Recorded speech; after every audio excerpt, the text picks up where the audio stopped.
everyone. We're here tonight to pay tribute to Bray Wyatt. And I want to get right into it because we have a lot of people here that want to share their memories, their thoughts, and definitely want to give everyone an opportunity to do so. I am going to, as we always do, say hello to Jody. Jody, how are you? Doing good, doing good.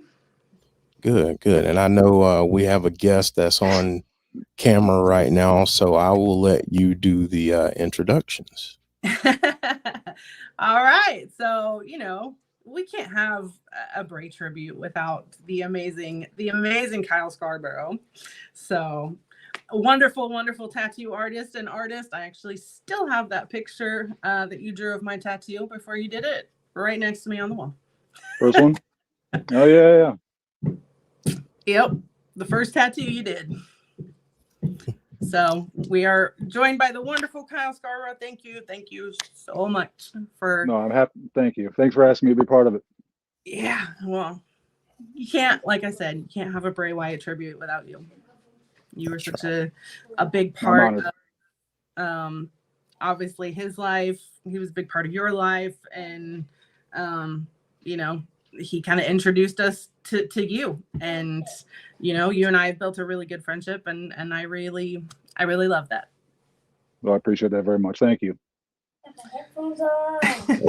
Thank you for being here, Kyle. And we definitely appreciate you being here. Like Jody said, we had to have you here. So thank you so much for being here and spending a little bit of time with us this evening. And I guess I'll start here, Kyle. I know a lot of us have grew to be fans, and we've followed Bray from various points depending on when you became a fan. But for those who didn't get a chance or an opportunity to really know him well, can you tell us a little bit about how he was outside of wrestling, and just kind of just doing normal stuff, hanging out, that kind of thing? Just any story or anything that you have to kind of tell us who he was. Oh man, Wyndham was a force of nature. My first experience getting to actually meet after dialogue online, what kickstarted a lot of the conversations about tattoo work he was interested in, and then what ended up becoming what we know as the Fiend character. The first time I met him, he was the Monday Night Raw after what was going to be our first tattoo session years ago, which I was actually able to share with Jody when she's been in for tattoos with me. Some of the artwork. He was actually going to get a tribute portrait to Blackjack, his grandfather. So we had a lot of, I still have the stencils of all that just back in my studio. If I had thought about it, I would have shared it with you, but pretty straightforward. So, but again, that was the initial idea. Didn't quite work out. Him and his brother, flights were delayed and all that. So he still brought me out to the Raw show, and towards the end of the main event, brought me backstage, and got to finally meet him in person, which was shocking. I think maybe because he was always out there with guys like Brody and or Luke and Eric and all those guys. Not that he was small, but he was a smaller of that group.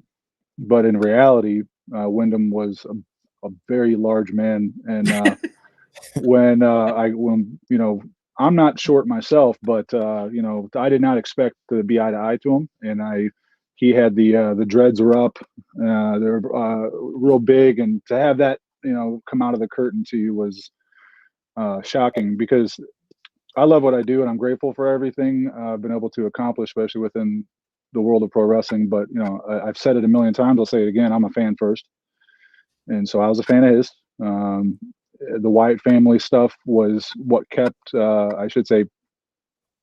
kept me paying attention to at the time the WWE. I wasn't as invested so much as a fan in mid 2010s or so. So he was always a big presence, and then so getting to meet him backstage, and ran into Braun, and he introduced me to him. Just he was an intense individual, and where he went, he had an aura. I never use that word. I don't, but I think it applies to him more than anyone maybe I've ever met. Just in a sense of the presence that he had, and then of course him coming out to visit me and get his tattoo, and come out to actually my place and to get to meet not only him but his JoJo, and at the time his brand new baby was who was amazing, and sat quietly for hours while we worked. But yeah, Bray just he wasn't what it's kind of hard to describe. What you saw or what you got to experience on a fan's perspective wasn't all that dissimilar from who he really was. And as far as his intensity and his passion for things, and sometimes even talking to him one-on-one or over phone calls or text messages or what have you, at times it was hard to kind of tell where what we perceive to be a character ends and he really begins. But it was, I say that not to imply anything. He was honest, and he was just about the most creative people. I don't think that was easy for him to keep all that locked into one headspace. So yeah. So who came up with the skull tattoo on his hand? Was that his idea? Yeah, it was. I wish I'd had to go back through the text maybe to figure out the process of it, but I want to say he switched to that idea the day before we were set to come out. I can't quite remember. He was kind of we had a few ideas. He really liked that black and gray realism tattooing with pops of red. A lot of people might know it as the trash polka stuff. Which yeah, he had part of his arm already done that way. So we talked about doing that. He talked about doing a portrait of the Joker with that style to match the rest of his arm, and quite a bit of other tattoo things, which I don't really necessarily get into. But it was kind of a last minute decision, and he sent me some images of skulls that had colored eyes, and that was it. He said, "Make it happen," so we did. Yeah, I remember coming out there for my Bray tattoo, and us kind of talking about that and that whole experience. And your shop is like its own entity. It's so much fun to be in because there's stuff everywhere. So if you haven't had a chance to go out and get a tattoo from Kyle, definitely do, because just being in his space, there's so many different things everywhere, and there's tons of stuff to talk about and to look at. And we'll call it what it is. It's a child's bedroom. It's it's a private studio space that is full of all my obsessions with Batman and the comic books and Star Wars, and it doesn't matter. And then of course plenty of Bray Wyatt and Fiend related stuff as well. Again, Jody Scene, he was kind enough to autograph the concept art that we've done, and so that was it was pretty amazing. I'll keep those up forever. Oh, I'm sure. So Kyle, tell us a little bit about his creative process and what that looked like. You got into it a little bit, but I definitely would love to hear more about his creative process. What it looked like from my vantage point was a car accident.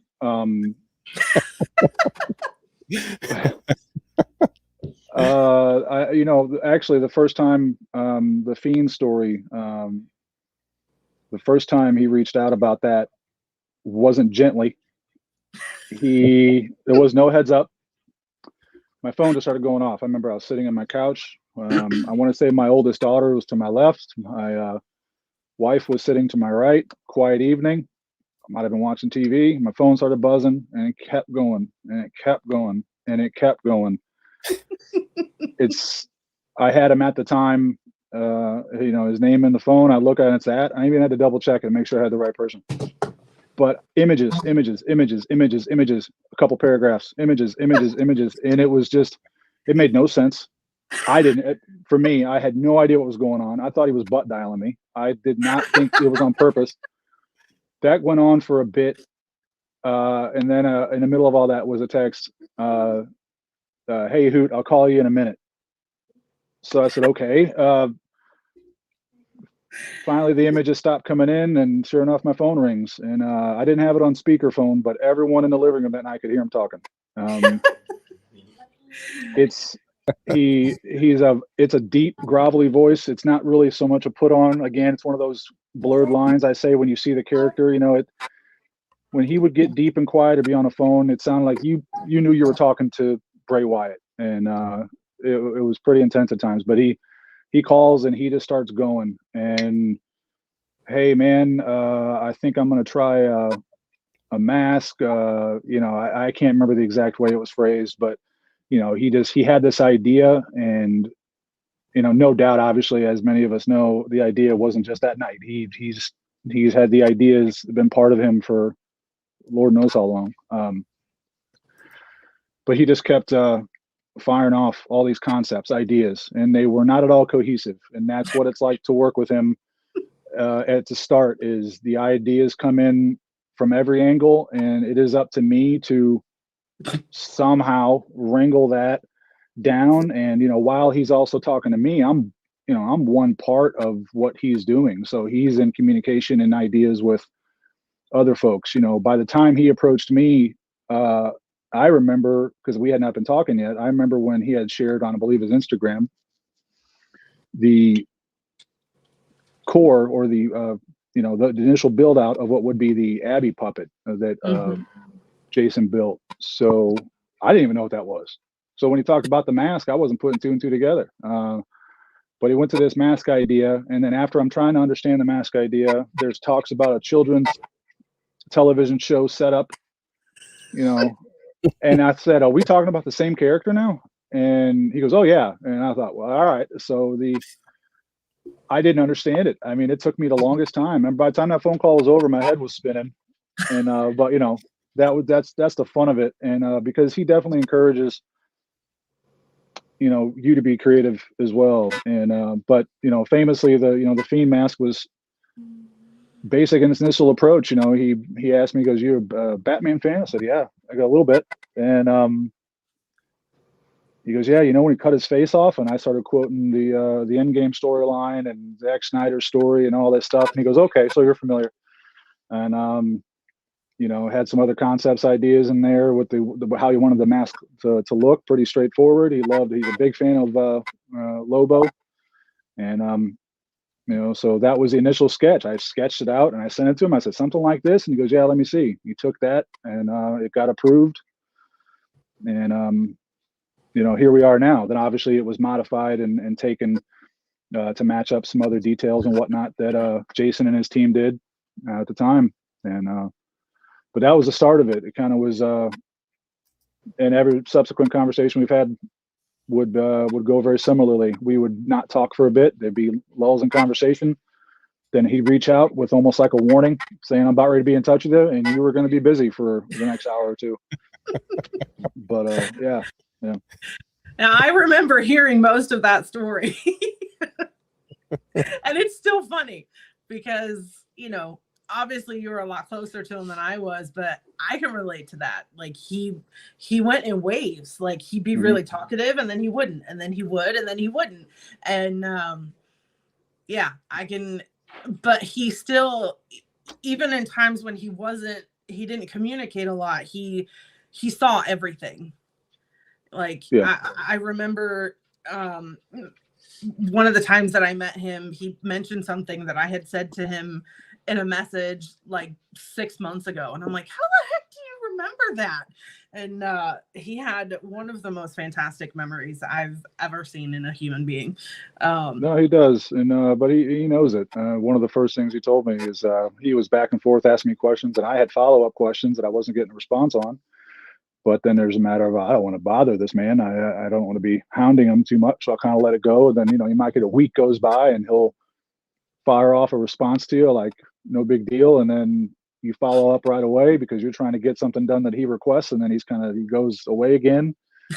And, you know, but early on he said, he goes, hey, I'm letting you know now. He goes, I can be a pain like that. I can't remember how he phrased it, but he kind of warned me. He goes, I'm going to have ups and downs, you know, kind of go in and out communications like that. You know, you can ask my friends. And I said, hey, you know, I'm on top of it. We'll work with your schedule. So, but that's just kind of how he communicated sometimes. That was him. I think you know, I didn't pretend to know a lot when it comes to anything that he was, you know, kind of going through, but he'd give you little peeks and windows into himself, and then, you know, give another something to someone else. To see everyone who did know him share stories that were so wild for me, because I'm so far outside that box, to simply kind of go, wow, you know, you see the overlaps in who he was as a person. And I would understand a lot of the stories that his coworkers, a family, or whomever, friends would share. Just I said, yeah, that's who he was. So, man, he was a really unique. He was a really special guy. So, I don't know if you can answer this or not. Where did the term hoot come from? Well, I have no idea. Oh. You got it. Because everybody, like, after, you know, everything happened, everybody was saying that, like, I'll see you soon, hoot. And I know me and my husband were just looking at each other like, that has to be a story. Like, where that came from. Yeah, you're asking the wrong one there. I thought it was maybe some sort of colloquial Southern kind of term, something Floridian. Hell if I knew. I chalked it up to that because it was I felt like I've heard it before. I'm like, I've heard this slang before. Yeah. I literally Googled it one time and I was like, no, I don't know it. I don't even think it's not really a definition. There's really, in the context that he used it, it must be one of those, who knows? I don't know. But I would, you're right. People's comments and their, you know, things people would share after, you know, lost him. I thought, all right, well, he called everybody that. So I thought, I mean, he had a few others. He called me Bubba quite a few times too, which I don't know. I always thought was more of a mean term to call someone growing up as a kid, but not, you know, certainly not how he said it, or not how a lot of people say it. So, you know, he had his own dialogue at times. Yeah, I remember him several times calling me love. Like, hey, love, how are you? Yep. And, you know, he had this way of making you feel special. Mm-hmm. Each individual person, it didn't matter who it was. He spent time making you feel special. And for somebody who had that much of a following, to have those moments where he did make you feel special, it's you know, it's something to be treasured, and it's something that I will treasure forever, and I'm sure a lot of his fans will, that have, you know, had the opportunity to meet him. Just those little moments that you're like, no, he was like that. He made an effort. He did. When he came in, when we had his session to work on his hand, my wife brought our kids up and just to say hello, and you know, we kind of stopped and I introduced, and I didn't need to, because he was up and greeting them with his hand out. He shook everyone's hand, all my kids' hands, and introduced himself. Just extremely sweet and kind, and introduced himself as Wyndham, which I remember that threw me off a bit. I don't know why. Maybe it was because it was something about the honesty of, you know, being even in the front of the children to, you know, say this is that's a character. I'm Wyndham and I'm saying hello. It was nice. And so yeah, he was a sweetheart. He was loving and sweet to everybody that I've ever seen him interact with. He had a big heart. Mm-hmm. So we got art, right, Jeff? Yeah, we do. We have some art here that we would love to get to. So there has to be a story behind that. That I want to say, before we go, I'll say real quick. There is I've got, tons of art, obviously. There's tons of sketches and concepts that we've worked on. And I have a lot of it from pre-Fiend. I have that led into the Fiend, things that were the Fiend at the time. He maybe, or at least his ideas for potentially it going. I think there was a lot that we would discuss and work on that would be concepts for him, not to say that it was however you want to look at it, approved, getting made, going forward. I don't know. I know that we would just kind of go off of, what's next. And a lot of times we would have backup plans, as he would kind of put it, like, this is, I want to kind of get this idea brewing over here as a big what if. And he was never short on creative ideas, which is why it's kind of all over the place. So some of these pieces will kind of be that. So I just wanted to preface that. If anyone's sort of expecting fully clear answers, I hope you don't take it as this is a definitive thing that was ever going to happen. I don't know for sure. I just as much as I don't know what it didn't, and I'm choosing to be a little bit more careful in releasing necessarily the entire image, because you're fans of his, that you understand him, then understand me here when I say that I care very much about the mythos of who not only he was, but the world he created. I think I could take just what I do know, what I know, never mind what he told Jason, those people, never mind what he told his friends here, never mind what he told Rob over here. What he knew was light years more ahead of what I know. And I feel like I know enough to write a book. But I know I still got part of that story. So I didn't want to put everything out there at the risk of at all having anyone misunderstand what his intentions may have been. I don't pretend to be the authority to tell his story. Does that make sense? So hopefully, if you understand that, so if anyone's like, well, let me see the whole, I'm choosing not to, because I don't feel like it's mine. Does that make sense? It is his vision. I feel okay to, I want, and I think he would have wanted to, for people to get to know all of his ideas, but it didn't happen, and it's not up to me to make that decision. Down the road, depending on what happens with family or something, that they can make those decisions. But for now, I hope that's understood. So anyway, enough of my rambling. I'm sorry. Absolutely. It's, Completely understand. You wouldn't want to share anything that maybe he wouldn't have wanted you to. Yeah, and mind you, as we show some of these pieces, I will kind of tell a bit. You'll have a story. You'll know more than the image is giving. But I'm just kind of being careful and not giving everything away. It doesn't feel like it's my right to. Yeah, that was this would have been from, so the Fiend's out. He's the character is established, and he was considering, I'll call them evolutionary concepts. I believe this in particular was taking on I remember we kind of had a couple, had toys with the idea of, and I believe this to be not so much, it might have just been options. If I'm trying to think of an example that would make sense, but it's not to say that the Fiend character would switch to these things. These might be used for one-off ideas.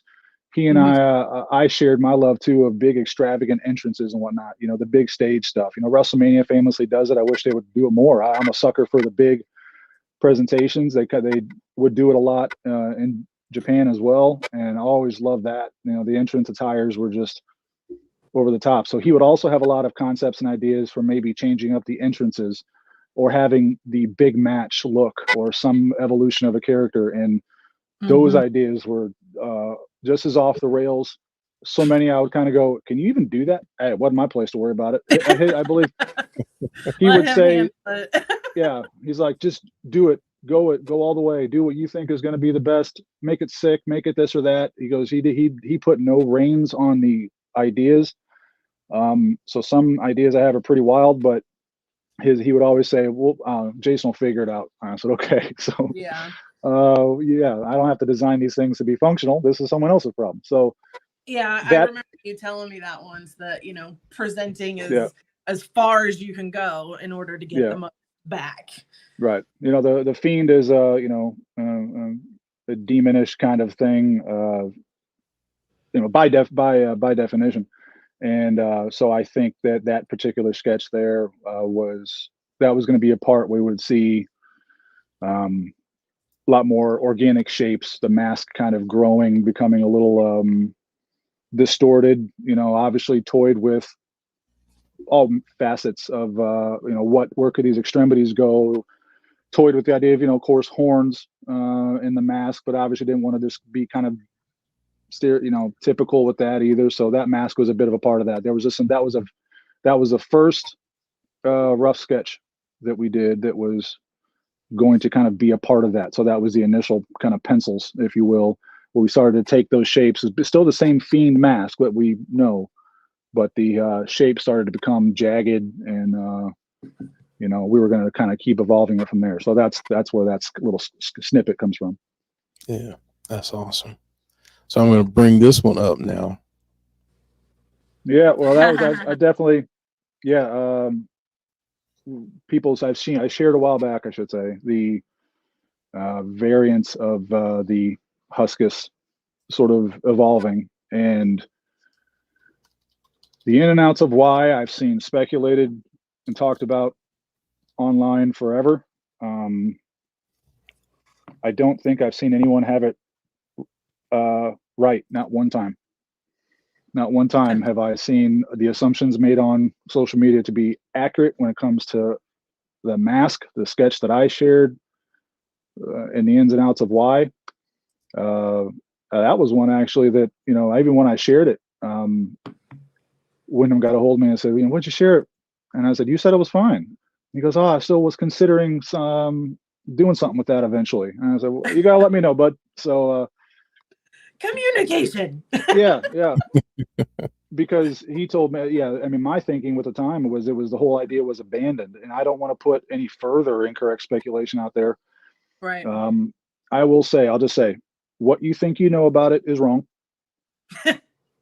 And what the mask was, as I said earlier, Wyndham would have just the start of a backup plan. If there's what you see on TV, there's his millions of ideas under here that he can go with, and as someone would present to him or whatever would happen outside of anything I know in the company, and where does all that he would always have a plan ready he knew what he wanted, and if something was presented to him, he knew what he could counterpoint back with. He was never at a shortage of creativity with that. Where I come into that is he would go, hey, I have some thoughts or ideas. That is one of the only scenarios where I do know more than I probably should. But so that's where the pig mask was, to my knowledge, and I do know for a fact, I can say confidently, was a bit of a dead in the water scenario. It was there for a time. It was shared because it was, as far as I knew, unrelated, not going to be used anymore. So that image there that you shared, if anyone's seen the other pig mask, more the final rendering, that was the first sketch. That was the first concept sketch.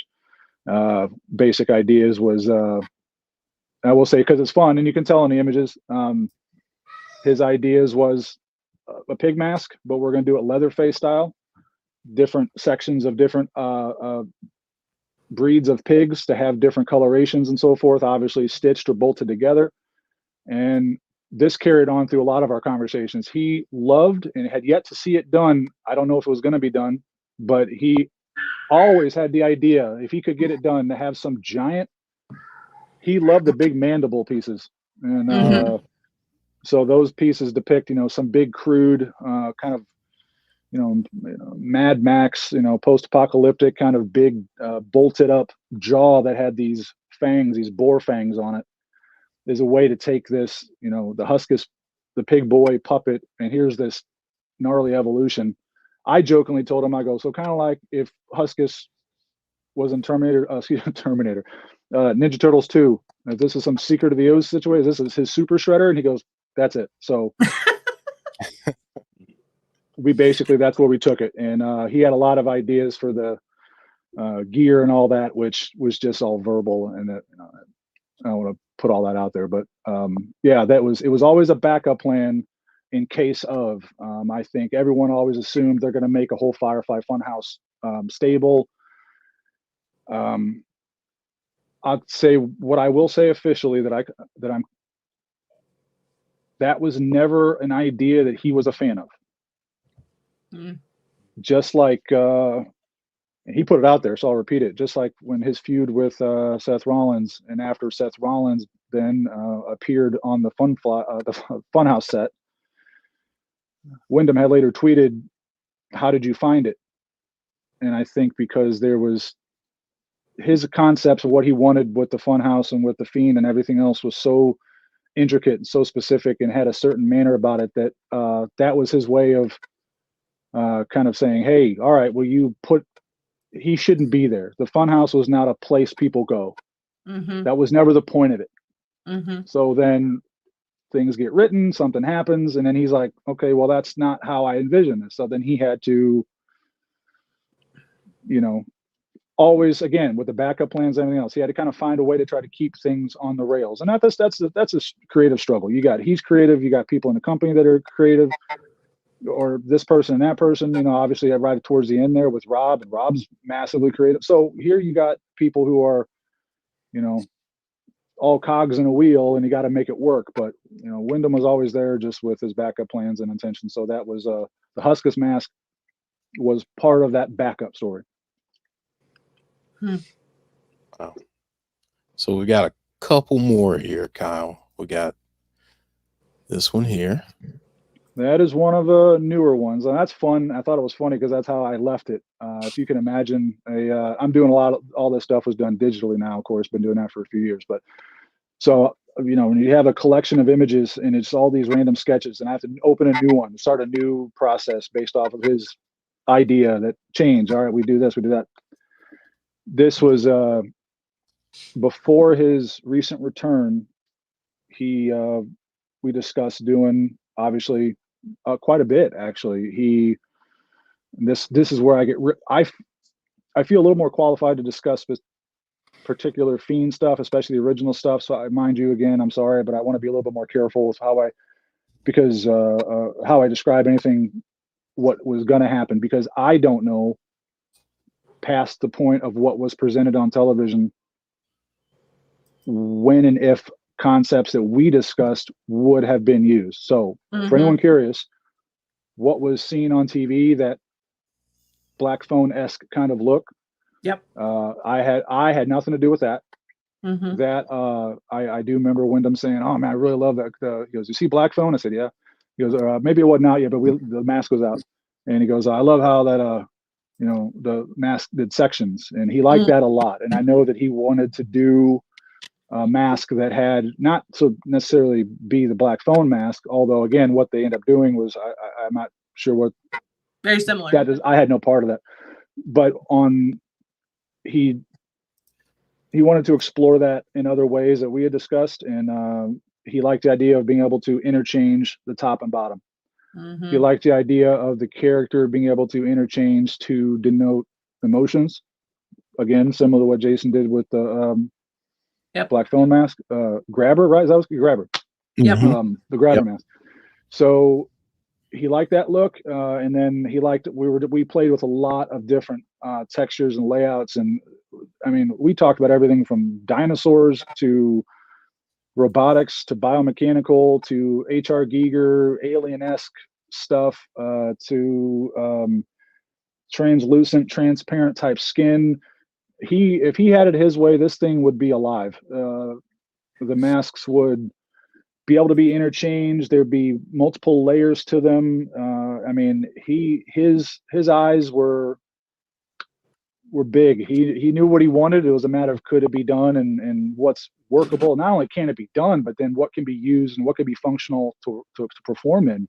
And that's that was not my concern. I had to worry about. I had to make this stuff look cool, I guess. But So that image there that you showed was two parts of multiple layers. The bottom jaw was the initial rough sketch of some sort of robotic cyborg type prosthetic piece, and the top was, I believe, he wanted a big, strong silhouette. He wanted to do something with some sort of a neck piece, cowl type apparatus. Again, he was all over the place, and you're trying to wrangle all this stuff in, and it's like a tornado. Yeah. He liked. So if I'm trying to think of an example. If you've seen the movie Prometheus in the alien world, and the way that sort of that translucent kind of skin, he liked that kind of look. We also liked, what if we did that, and underneath it was another mask that maybe had patterns on it. We toyed with, if you can think of it, I'm willing to bet he had the idea too. So those were just two pieces of the chaos. That was all that explained. He had a very chaotic mind. Last one here. Yeah. So that's that would have been back during the initial Fiend run. And that one, if I'm remembering it correctly, because actually, I'll be honest with you, a lot of them, when I would go back and look, and I was finding images to share, some pieces I had notes scribbled on, and others I didn't, and but I have this random collection of images that I don't know have all the stories to with some of them. But this was an idea that was played on to do a red variant. I think as we talked about it, I have to speak in pop culture terms. I'll be like, is this what you mean when, is this making sense here? And because he was, just as into all that. And I go, this kind of has like that, when Freddy Krueger does the full red variant like that. I think we saw that in I know he did it Freddy vs. Jason, I believe. I believe there's some sort of all red kind of devilish look. He didn't ask for that, but I said, that spirit, is that what we want to do with that? And I remember that when he goes, yeah, absolutely. He goes, also, let's make it have scales. I believe, along with, and that was one of many. Let's try this texture. Let's try that. Let's try this. And so that was a piece of what would have been I hate to call it a devil, because that's not what he was doing. Again, the list is a mile long of things. The images he sent don't even make sense. I went back to look at them. Yes, and so yeah, kind of based. So if you know the film, or look it up, and you kind of it was always going to keep the same spirit of the Fiend. The intention, at least then, as far as I know, everything would have been the silhouette that we get, the wide mouth and the teeth. I do believe this one was going to change. I want to say almost similar to the movie too. I'm so can't remember all the details we discussed, but I believe all the teeth would have been sharp teeth. So you would have had the same look, the same shapes were there, but it would have been exaggerated and whatnot. So it was part of that world that he was creating.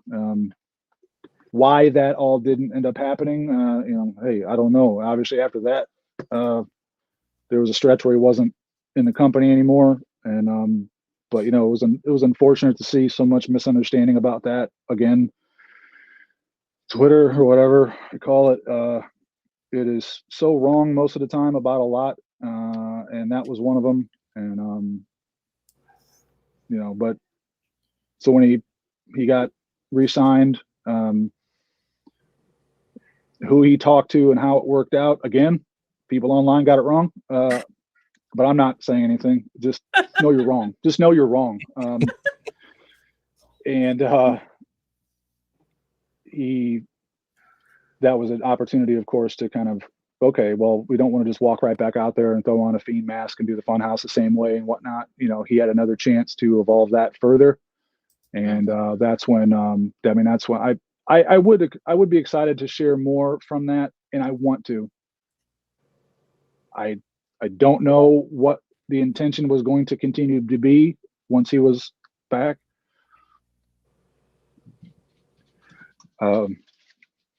But sorry. It's okay. So I don't want to share. I don't want to be.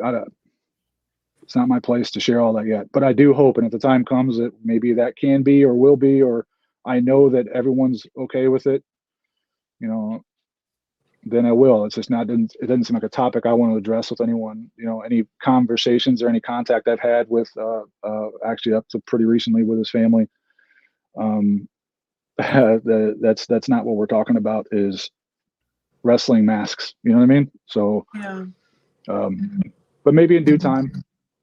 I think it is worth to know and see. I stand by that, but hopefully that's at least something that, you know, for fans to are happy to know and get a little bit of insight into just where some of the directions we're going, possibly with what he wanted to do. Well, Kyle, thank you so much for sharing all the stories, sharing the artwork, and taking some time with us. And man, we love you and love your work, and we're glad that you stopped by tonight. No, I appreciate you having me. I certainly, you know that you are welcome anytime. Of course. And I'm glad I did not go for 45 minutes. I went for 47. So clearly I'm on top of it. If you have any idea how hard it is to share information about this man and have it make sense and also kind of pick and choose, but I could go on forever. I mean, the guy was, I miss him. So, you know, and he knew about you guys. He knew about a lot of you. So chances are, if you were a vocal fan, and some of you are passionate, and it's pretty rad. And he knew, he saw it. He's got to have a life. And I think if he were to interact with everybody, including me and anyone else, I think, you know, wrestling can't be at 24/7. And once he had his babies, I know he was excited being a dad again. You know, that's how I remember him, as he was a dad. And he was a sweetheart, kind, and generous as all hell. And yeah. So the good thing is that, you know, Irie is his clone. So yeah, you know, every time I look at her and her smile, I see him. And you know, that's comforting to me. Yeah. And you know, I knew he knew where he was going, and that's comforting to me too.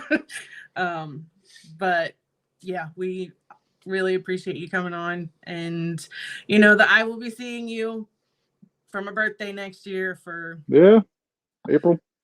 Yep. For another braid tattoo. Yeah. Who knows? I'll be there.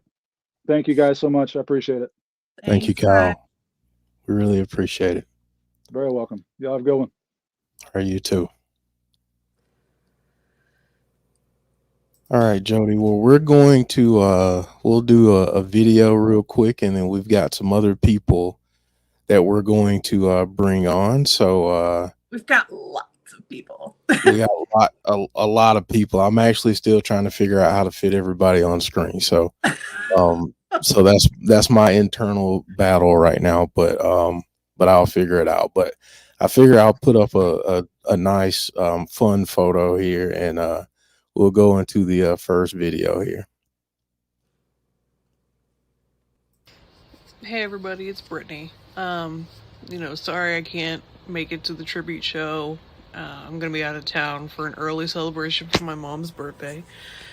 But I wanted to take a quick minute here and just, you know, say what Wyndham meant to me. He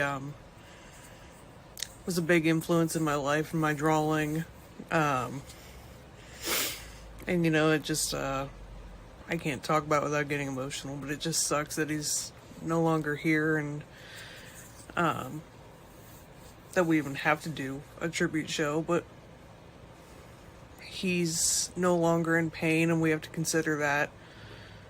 And you know, I'm grateful for everything that he did for me, and to be able to call him a friend, and I'll just keep it brief here, but sorry that I can't be there.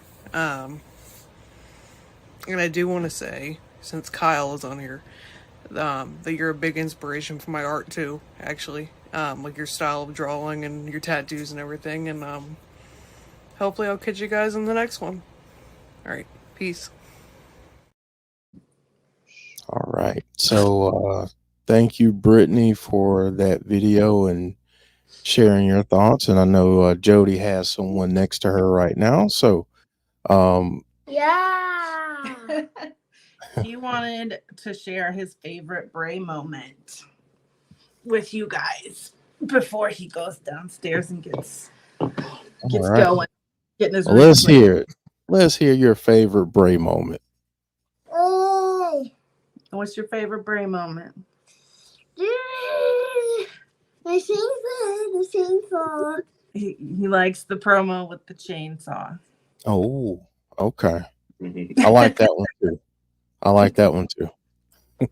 Can you say bye to everybody? Bye. Bye-bye, buddy. Have a good evening.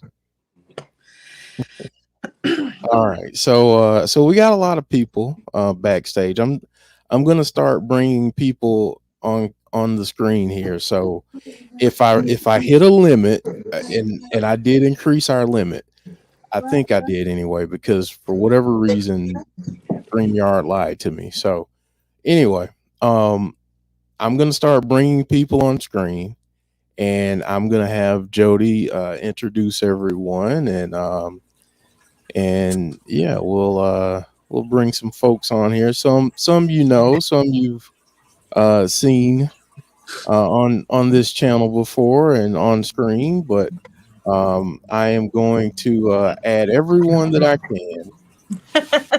And all right, so I've got 2 people that I can't add, and we'll bring them on in the next round. So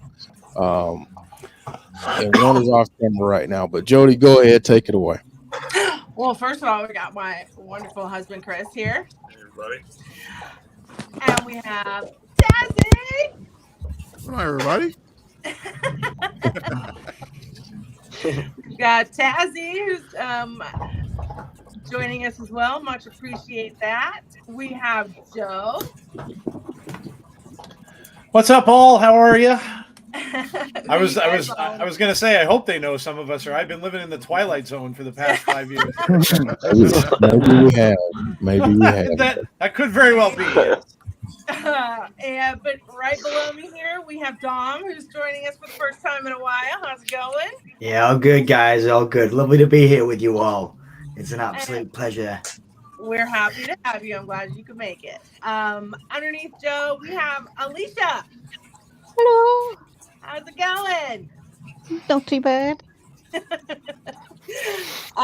Underneath Tazzy, we have Megan Mox. Howdy. Good to see you all. Underneath Dom, we have Jason Peace. We have to get the X's and O's lighting up on these to make it look like I know. Yeah. I feel like I missed an opportunity Oh to my add God. more. Wouldn't we all just get red circles? Yes, Yes, Good. no, excellent. that's We right. have Nicole joining us, who's a regular on our channel here.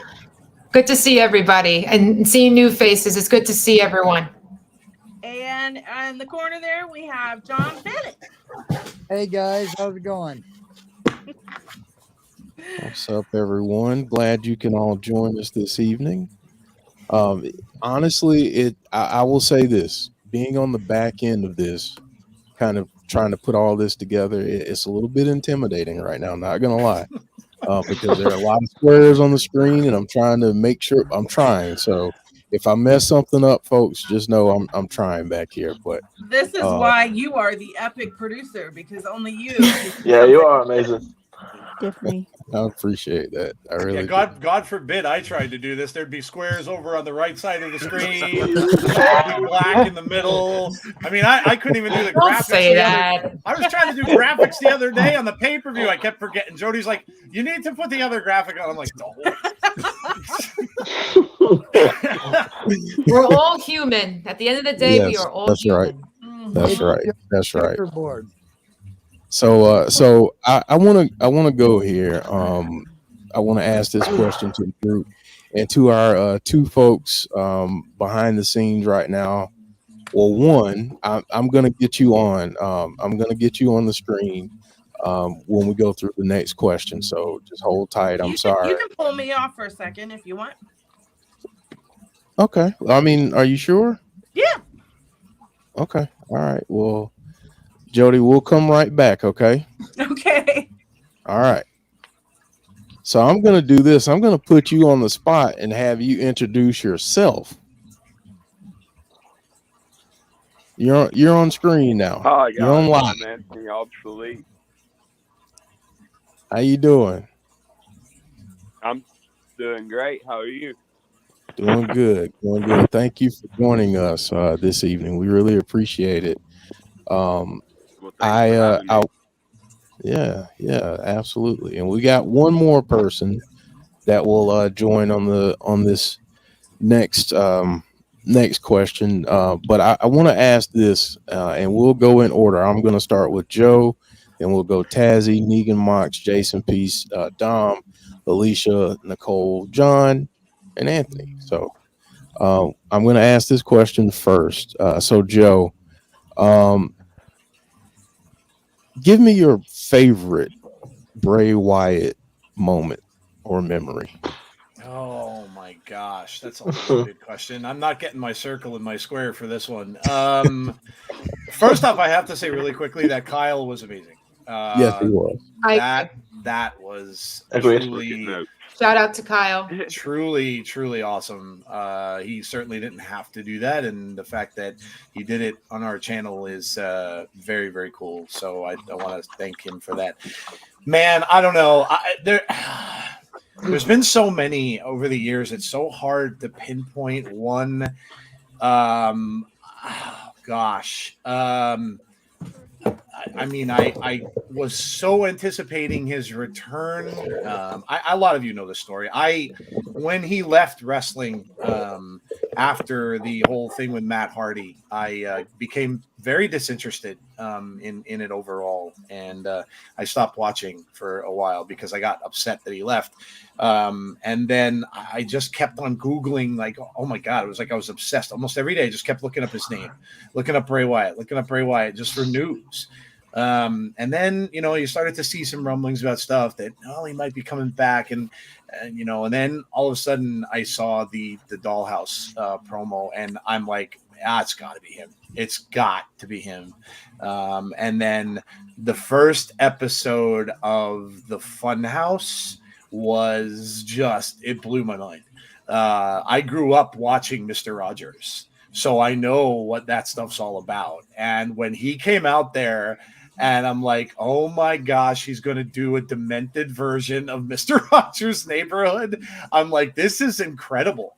And then, of course, so I'll have to go with, the first episode of the Funhouse. But I'm also going to go with the first time that we saw the Fiend during the Finn Balor match. I mean, I've been watching wrestling since, oh my gosh, 78 or 79 probably. I've never seen an entrance like that for anyone. And I saw the Undertaker's first appearance, and I saw, so much of this stuff as it happened, but I've never seen an entrance that took my breath away. And when he walked out in that costume with that, and then I saw the head lantern, I'm like, and I remember just sitting there saying, how are they allowing this being shown on TV? He's got a severed head. And I'm like, oh, this can't be right. I'm like, this can't. And I like the memory also because that is really where all of us met. That was when we all started to get to know one another, was at that point in time. And again, I make this as short as I can, but he is the reason we are here. There would be no Insiders podcast. There would be no Abby's Window. There would be none of this had it not be for us all meeting through these other wrestling shows and stuff like that, and obviously through this character. So those are my favorite 2 moments, and I'll shut up now because I could probably talk about 3 hours longer, but go ahead. Thank you, Joe. Tazzy, you're up next. You're up to bat. Tazzy, you're muted. Where do I start? See, you can tell I haven't been on screen for like a couple of weeks now. Oh man, I can go on, but there's one that particularly is like my favorite of the time. This is not the first time I saw Bray on this day, but I'm gonna go October 9th, 2016, which is funny because today is October 9th. Mm-hmm. Wow. October 9th, that is the return of No Mercy. And that is when I got to saw Bray, the main event, versus Randy Orton. Oh, sorry, not Randy Orton. This is John Cena.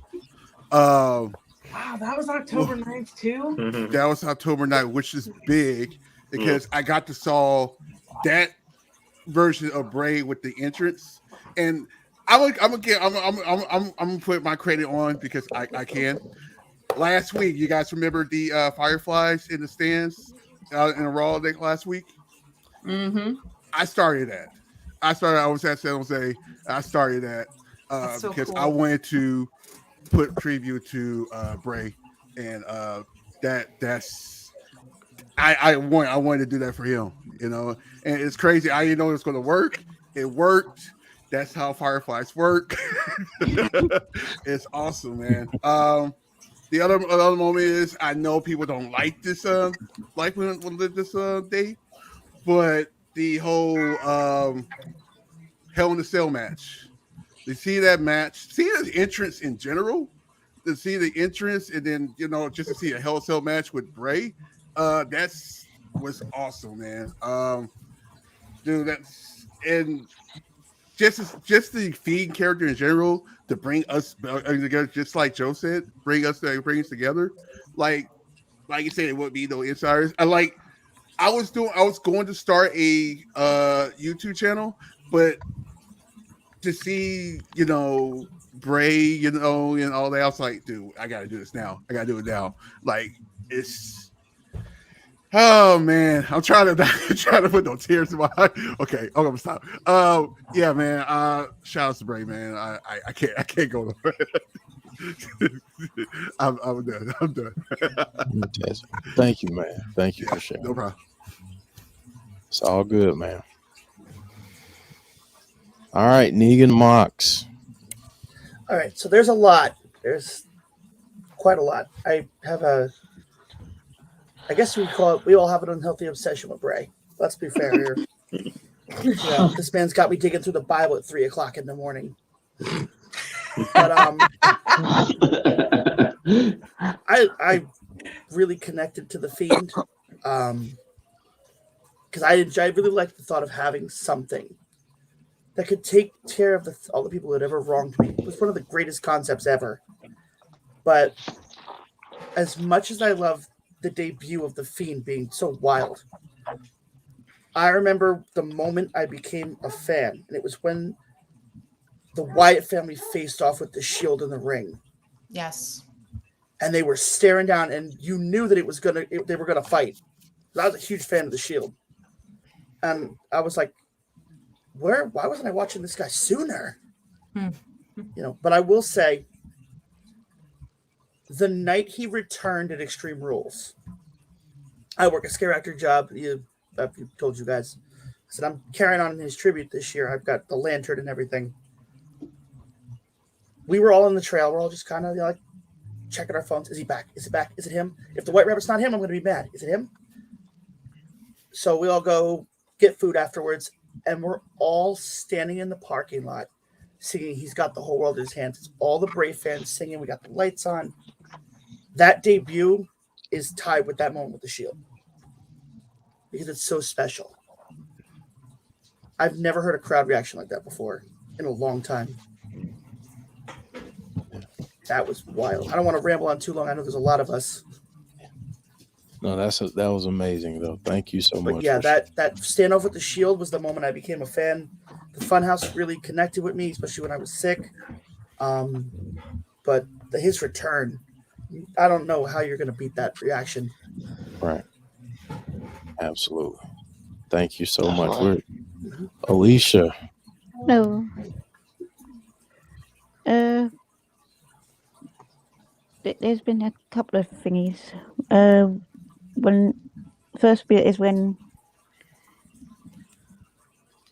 he's special to me because for a long time, because COVID, I was in here, nobody to talk to, nobody to, say nothing kind of thing, and then all of a sudden, got back into wrestling again, watching this wild, energetic bloke kind of thing bouncing along the ring, and then I saw this podcast of his as well, which is The Insiders.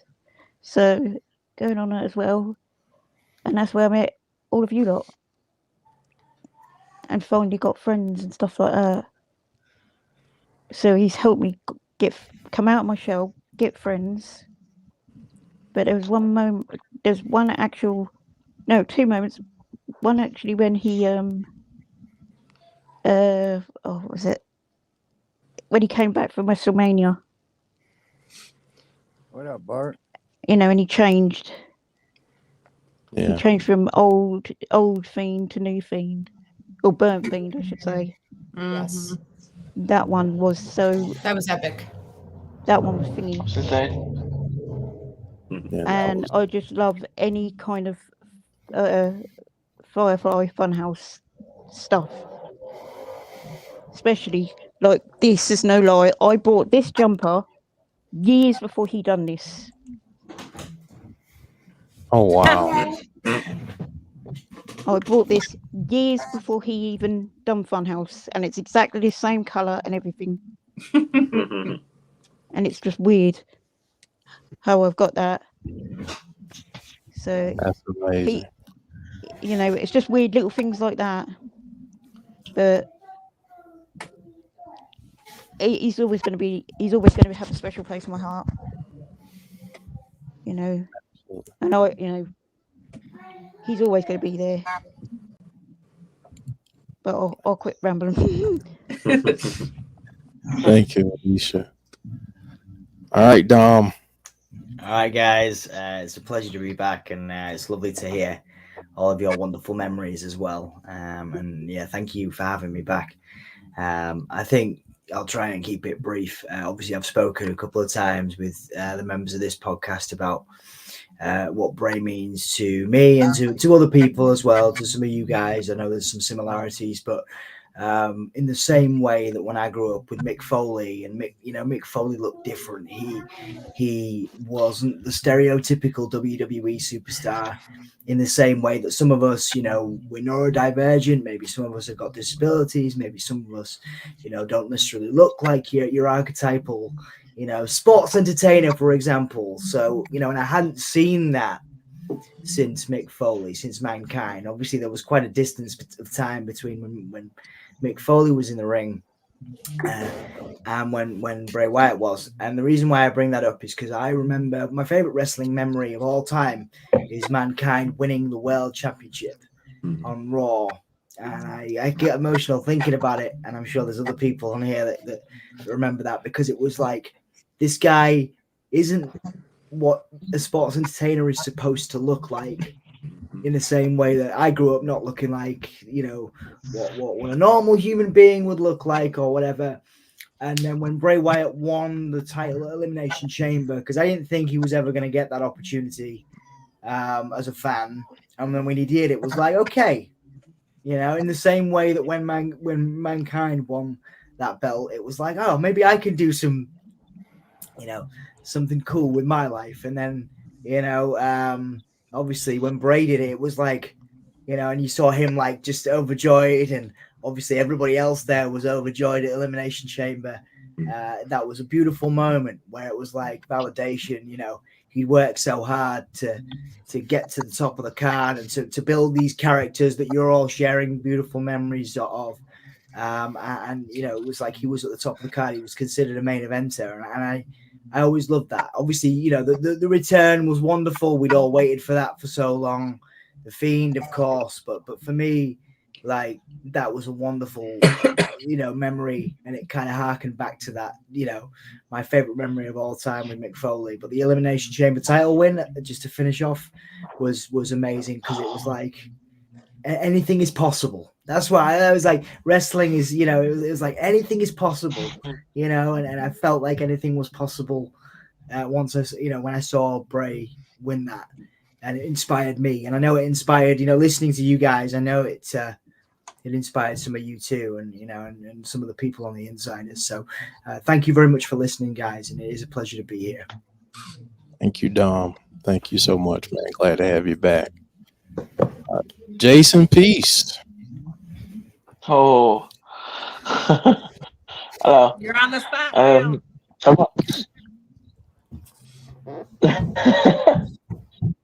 I've got two memories.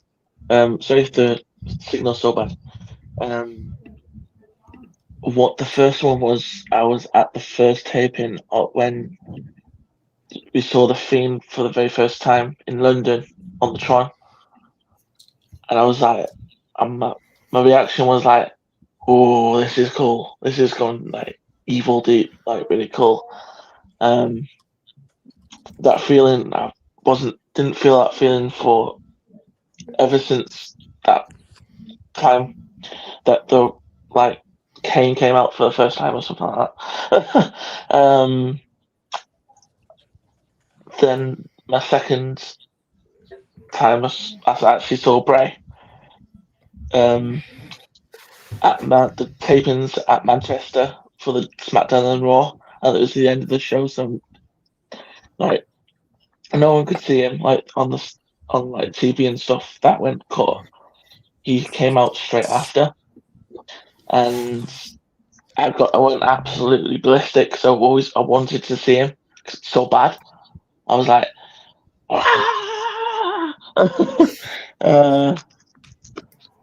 and I got this T-shirt as well on the same day. So that's awesome. It's such a cool T-shirt. That is. That's awesome, Jason. I went absolutely mental. I watched the stream, so yeah, I went absolutely apeshit as well. Sorry for language. Sorry. It's fine. It's fine. It's okay.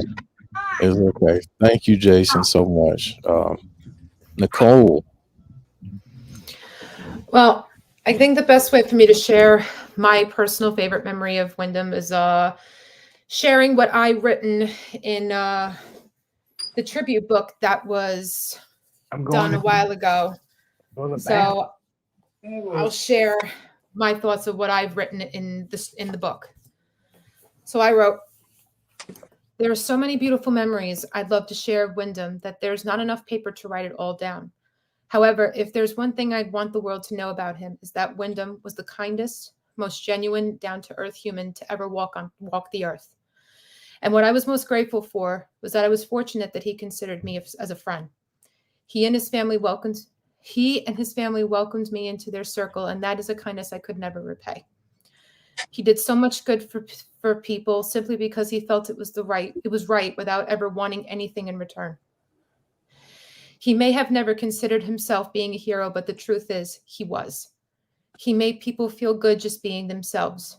He saved a lot of lives, including my own, by giving me an escape when I was alone and hurting.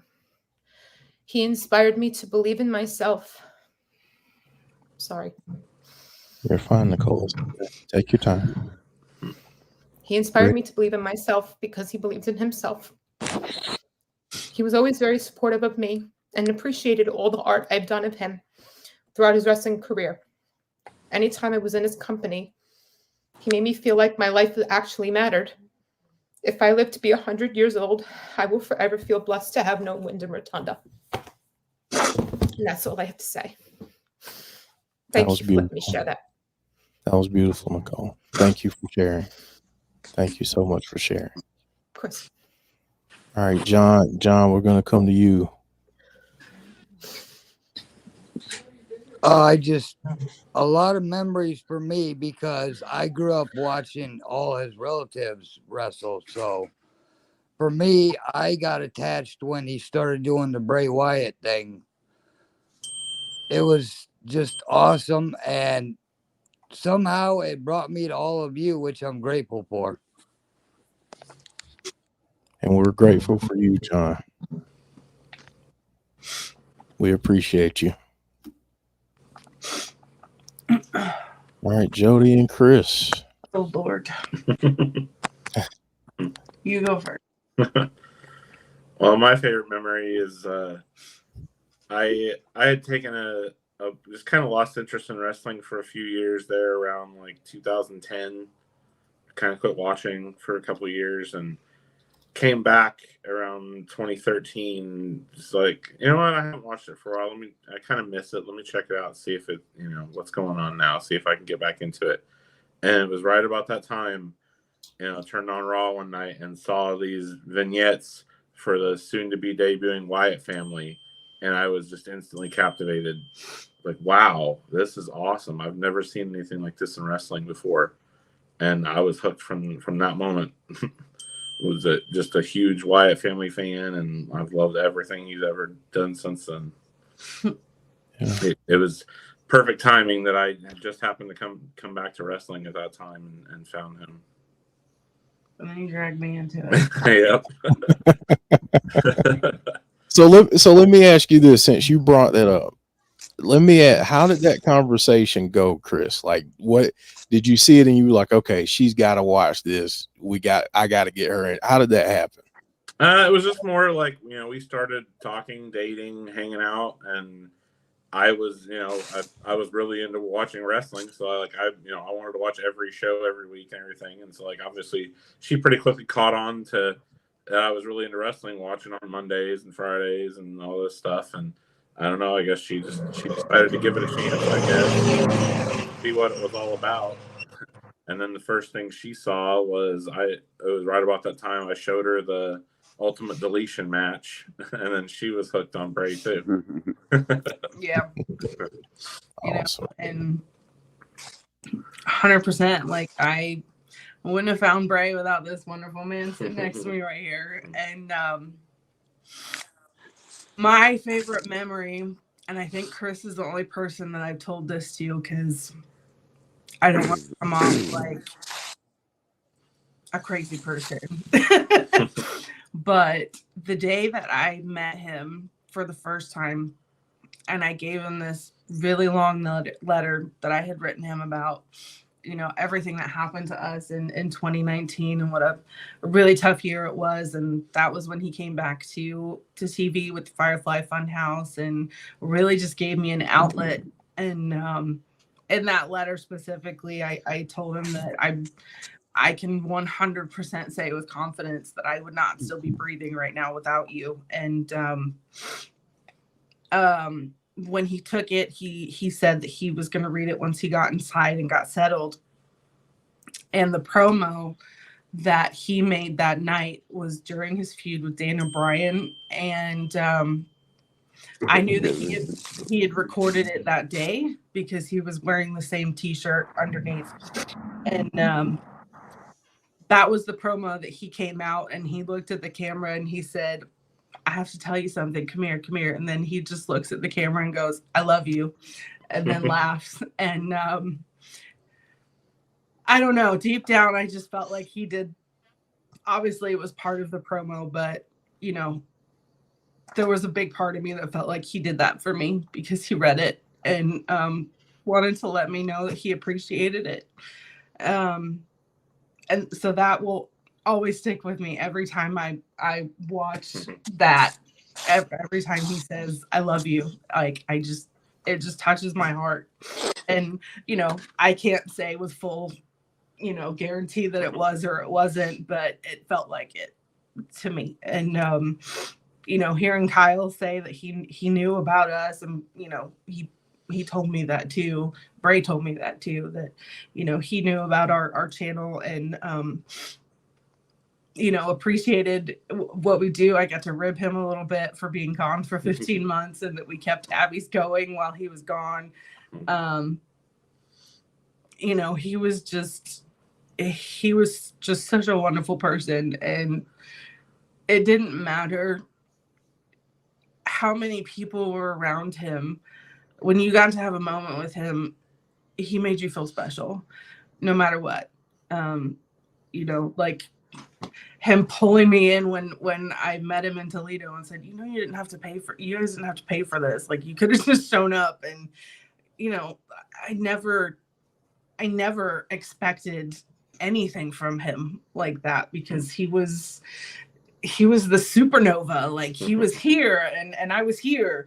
Like, I just never expected him to treat me with kindness like that. Like, I never expected anything like that from him. And yeah, he made you feel special no matter what.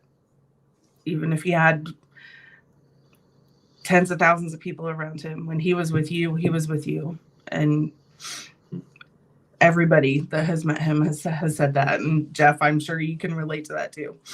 Absolutely. I mean, we had a full-blown conversation about how massive he said I was, and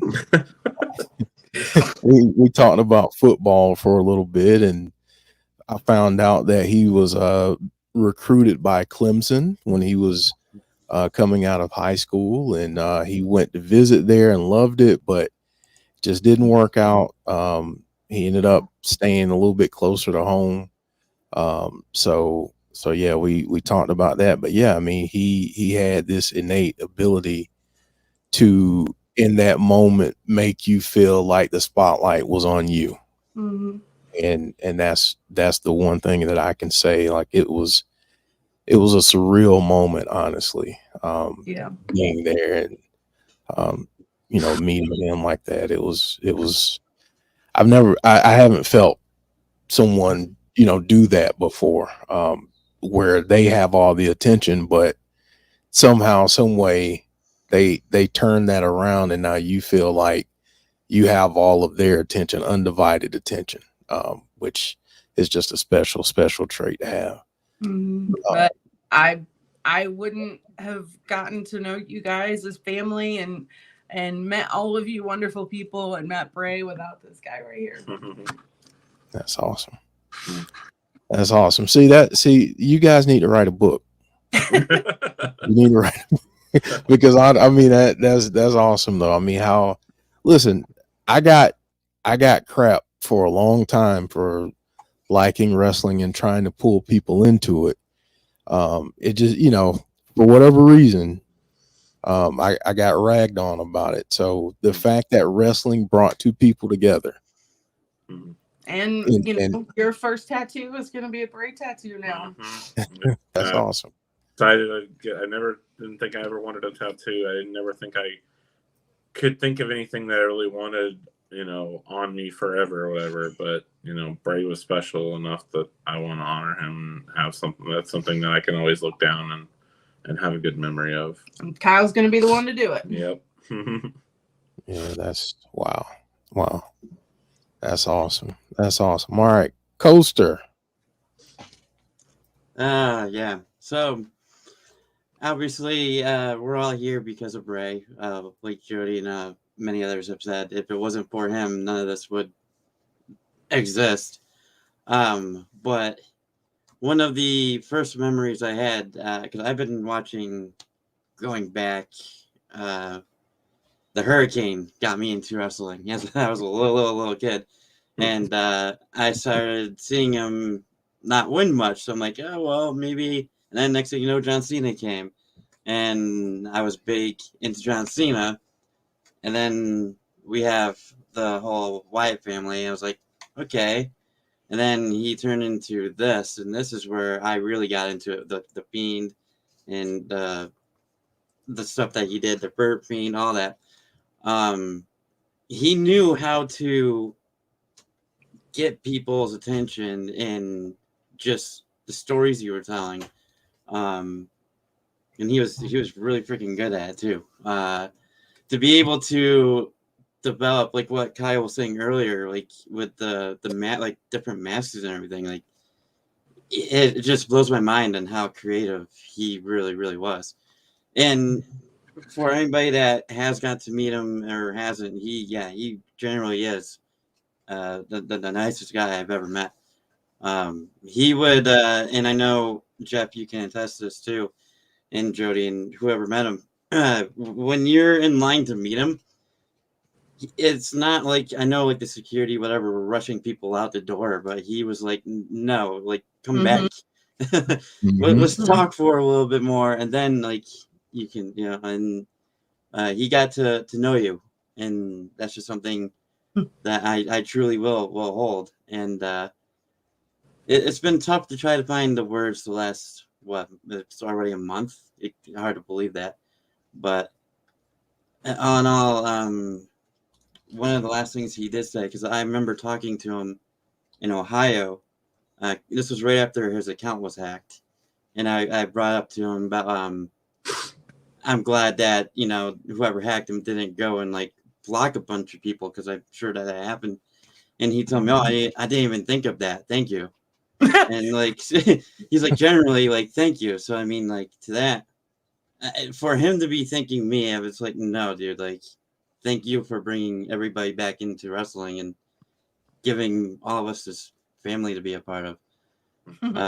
Something that I will never forget, and I will definitely pass on to my son, because he loves Halloween, he loves horror.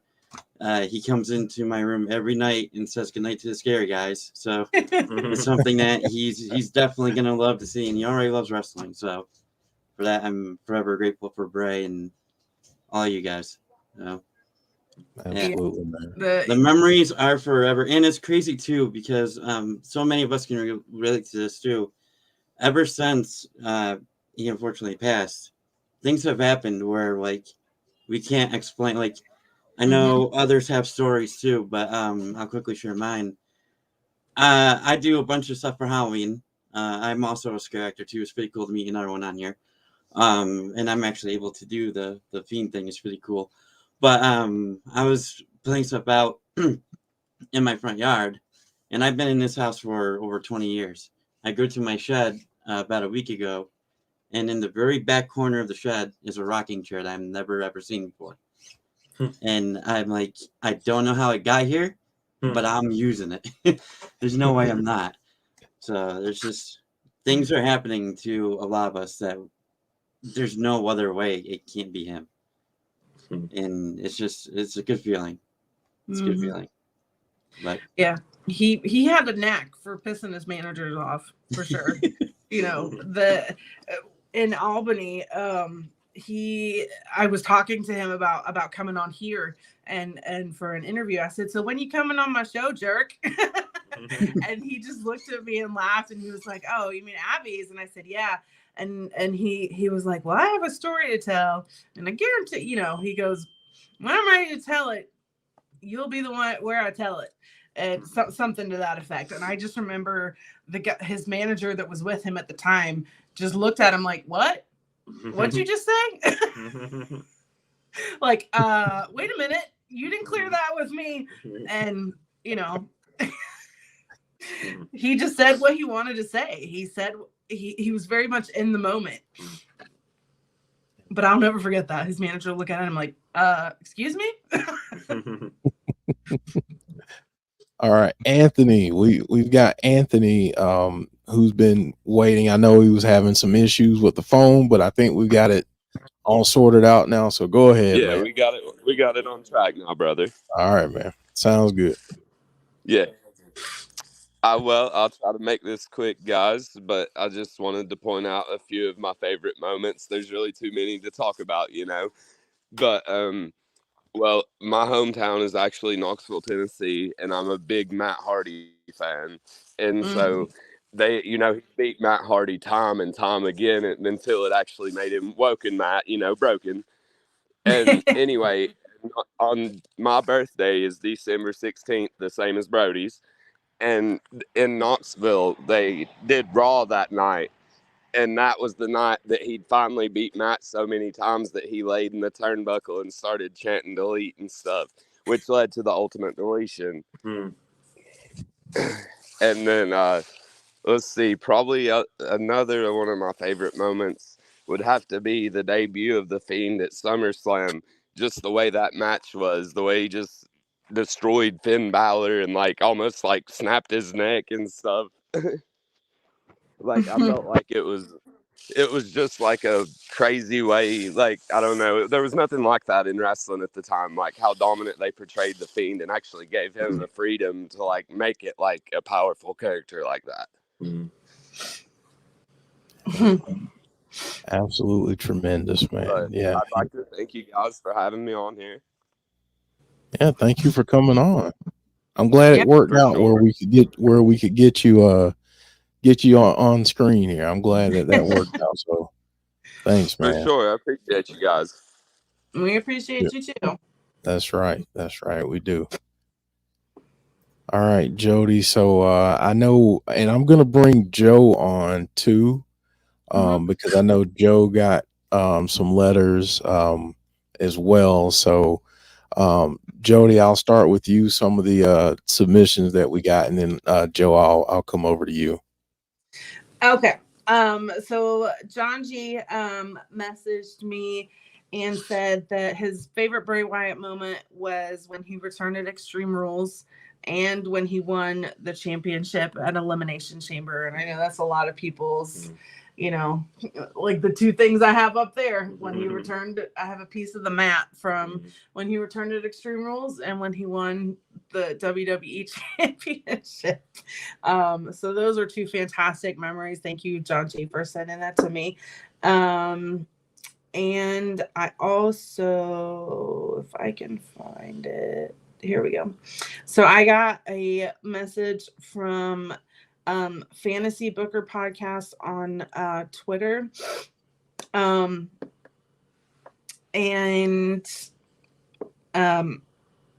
This one's a little bit long, but it's a beautiful, beautiful story. So he said, I have autism and everyone bullied me in school. Everybody laughed at me and did horrible things to me. I wanted to kill myself, like suicide. But one day in 2013, May 27th, Bray Wyatt debuted in WWE as a vignette with the Wyatt family and saved my life because I wanted to see more of this. So after that, my suicide attempts disappeared. But after they came back in 2019, after a toxic relationship, and the suicide came back, but this time Bray Wyatt saved my life with the Firefly Funhouse and the Fiend and the puppets, just like in 2013. Right now, I am better than ever and more, and I'm currently training at Gracie Barra Jiu-Jitsu to train hard for me to become a WWE superstar in memory of Bray Wyatt. And pitch for my debut will be also in tribute to Bray Wyatt, creating my own character with my mind, etc. This character, I want to be myself as a psychopath using my Asperger's syndrome with my autism, starting in sit-down interviews, vignettes with Byron Saxton, but later snapping and scaring Saxton and saying this. And he sent me a link to the Crazy Steve interview. So, he wants to go out kind of Crazy Steve angle. He said, so that's the angle I want to do in my debut vignette interview. And to end, I want my music to be like this, similar to the music. I will send, he was going to send the music video to me. Thank you for your time. I miss Wyndham every day. God bless Kyle, Jody, Vincent, C Wrestling, and the entire Insiders Wrestling community. So that was a really sweet story about how Bray has inspired people to kind of reach for their dreams and never back down. Never let the bastards grind you down. That's my family motto. All right, Joe, you've got one. Yeah, this is from at Ruben M. Gaspar on Twitter. He wrote, "My marriage anniversary will always be bittersweet since Wyndham is no longer with us.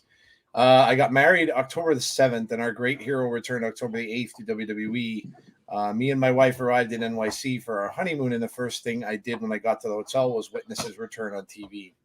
The roar of the crowd, the fireflies that rose from the ashes, the door was once again open. Tears of joy and color, and the color red in a world full of black and white was here. He's home. We were once again reunited as a family. The feeling that no matter what the issue was, the upcoming days, you'd be okay because eventually God would influence him to say something that you knew you were more, that you knew you were more than you are perceived. You knew he cared about the world. He cared about you personally. August 24th, I was excited to return to New York City. He transitioned to a bigger purpose. The city wasn't the same. Everything around it reminded me of him, especially Barclays Center. We cried and we are still mourning. As sad as this is, keep showing your undying love for him because now he can see clearly that we all loved him deeply, all of us. There will never be another Wyndham Rotunda. He still lives in every single one of us. The biggest lesson he taught us was love and kindness. He did the right thing, not because it was easy, but because it had to be done. And that's what heroes do. He said he was the face of fear, but when I think of him, he is and will always be the face of hope. We miss you deeply. Keep lighting the way. We love you forever, Wyndham. God be with you till we meet again. Ruben Gaspar." Wow, That's beautiful. that was beautiful. Wow.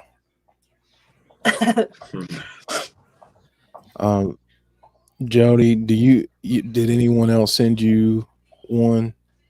Mm-mm. Okay, I want to do this real quick because since we're there, I want to play a couple. I want to play a couple videos, but the first one here, I just want to show this. I Oh thought yeah, this, Alicia wrote that. yeah, I thought this was awesome. Alicia did that, and yeah, this is amazing. So thank you, Alicia, for doing that. And I want to share a couple videos real quick. So here we go. Unexpectedly was not on my bingo card, and I was crazy with grief. And for the next several months, I had my good days and my bad days. But I would see you on my television screen, and for a few hours or minutes on my bad days, you helped me escape my grief. Plus, you've given me friends like Jody, Jeff, Joe, whole group of friends that love you just as much as I do. So thank you for that, and God. Thank you, Big Dan. And we've got one more here. I'm never going to forget that moment, including last year when I met Bray Wyatt for the first time. When I walked up to him for the first time, and I said to him, "Yowie wowie," and he smiled and laughed. That I made his day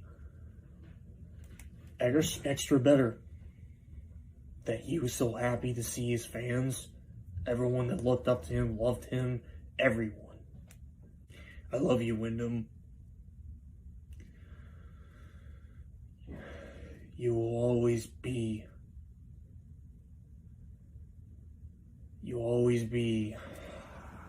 everything. You always got the whole world in your hands. Thank you so much for sharing that with us. Wow. So I'm gonna bring some folks back on screen again. We're gonna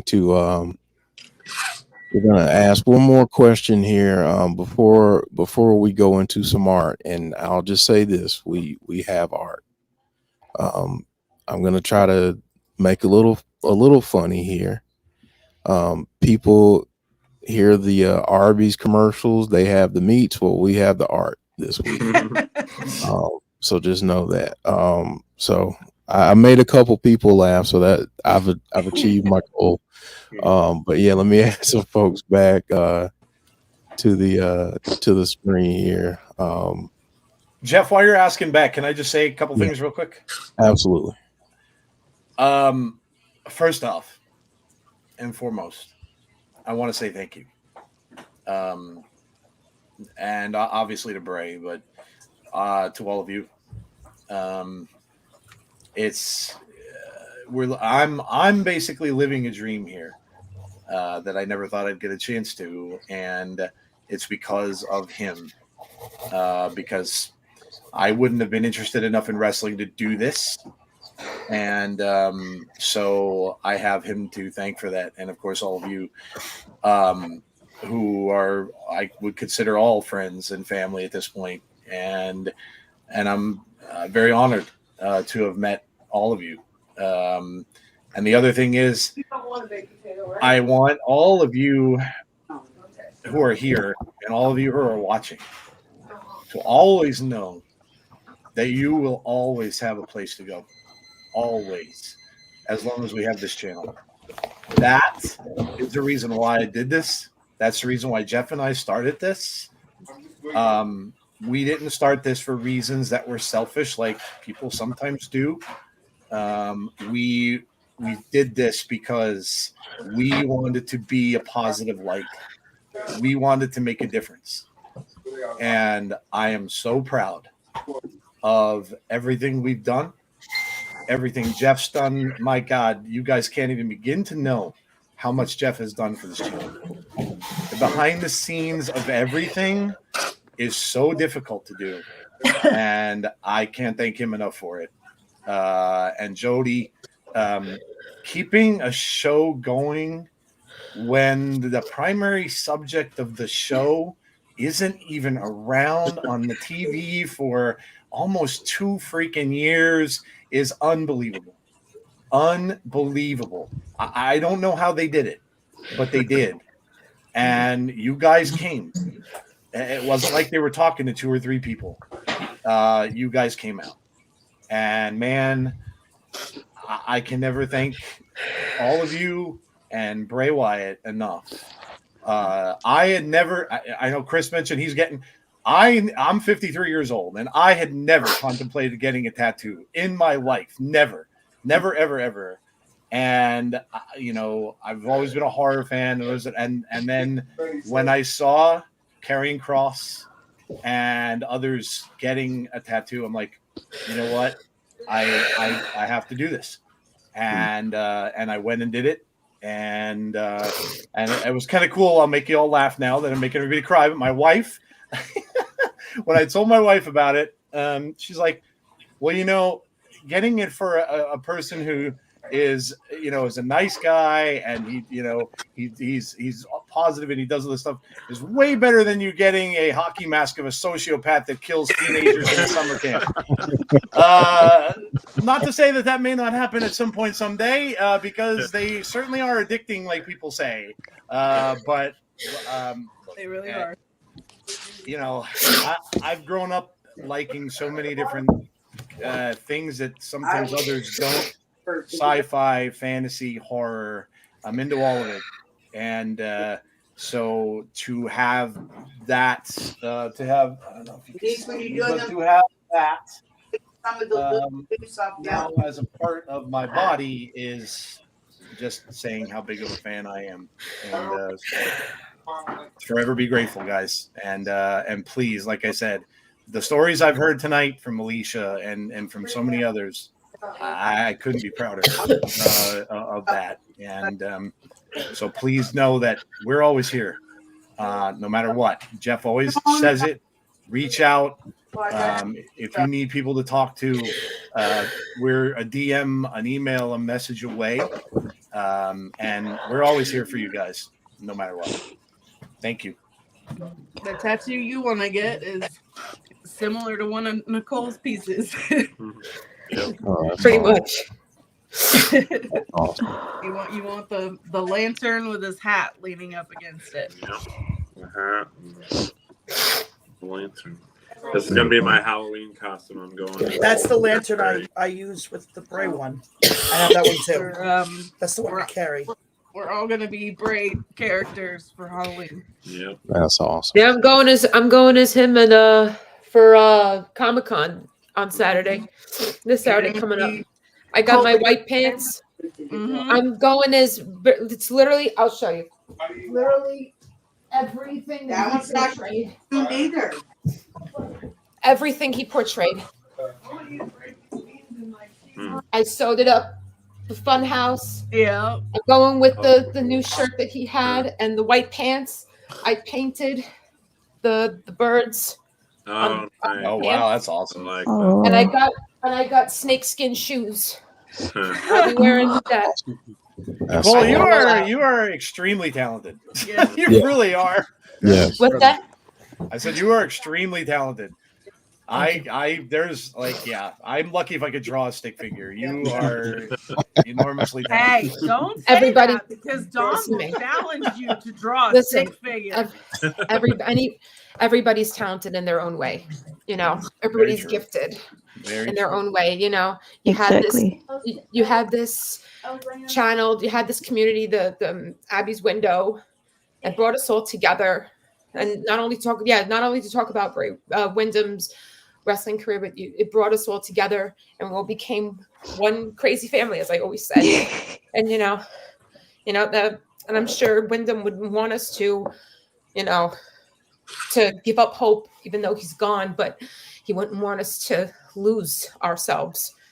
He would want us to keep going and think about everything that he did, talk about all the stories that he told us.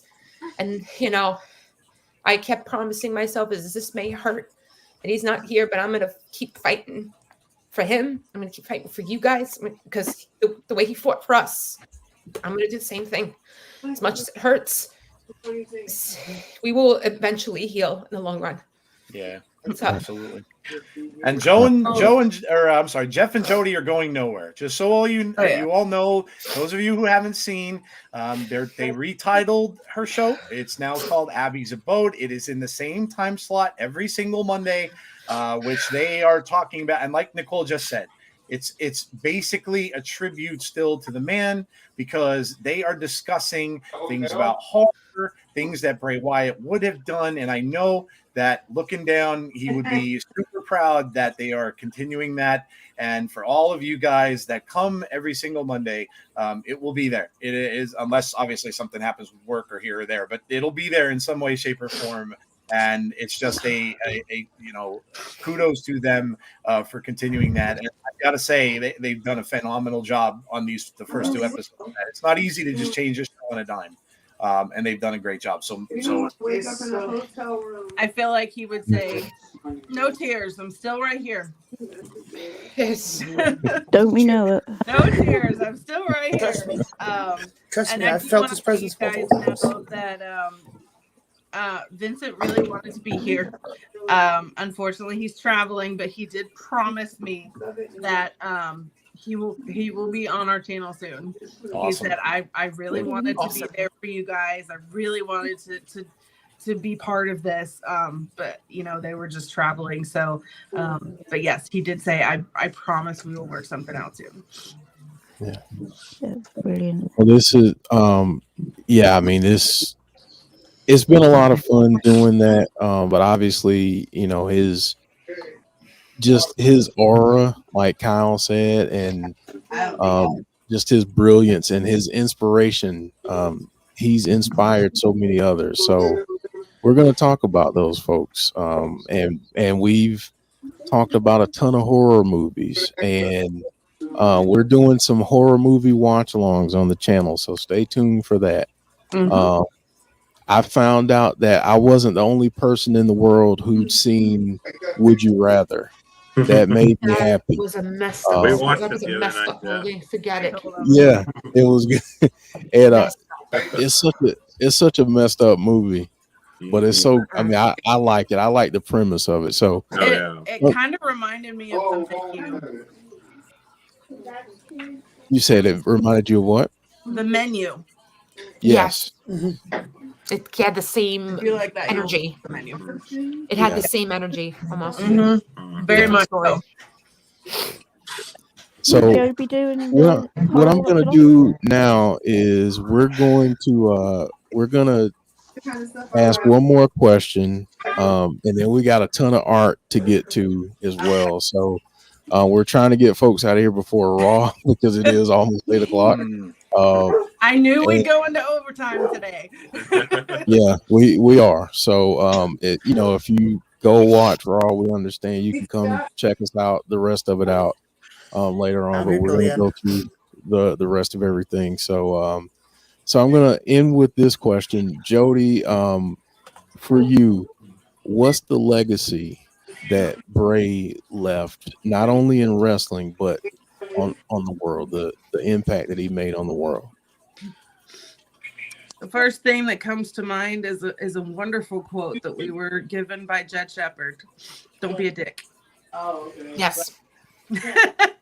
And honestly, I'm still I waiting for feel that like- T-shirt to be designed. I know. Done it. It's already designed. It's just got to go in the shop. I do feel I like definitely want to wear that shirt. Yeah.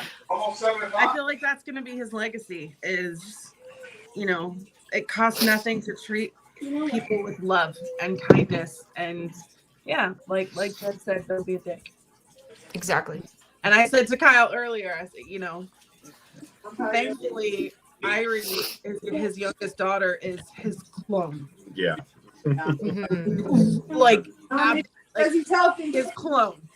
So every time I see her smile, I see his smile. And,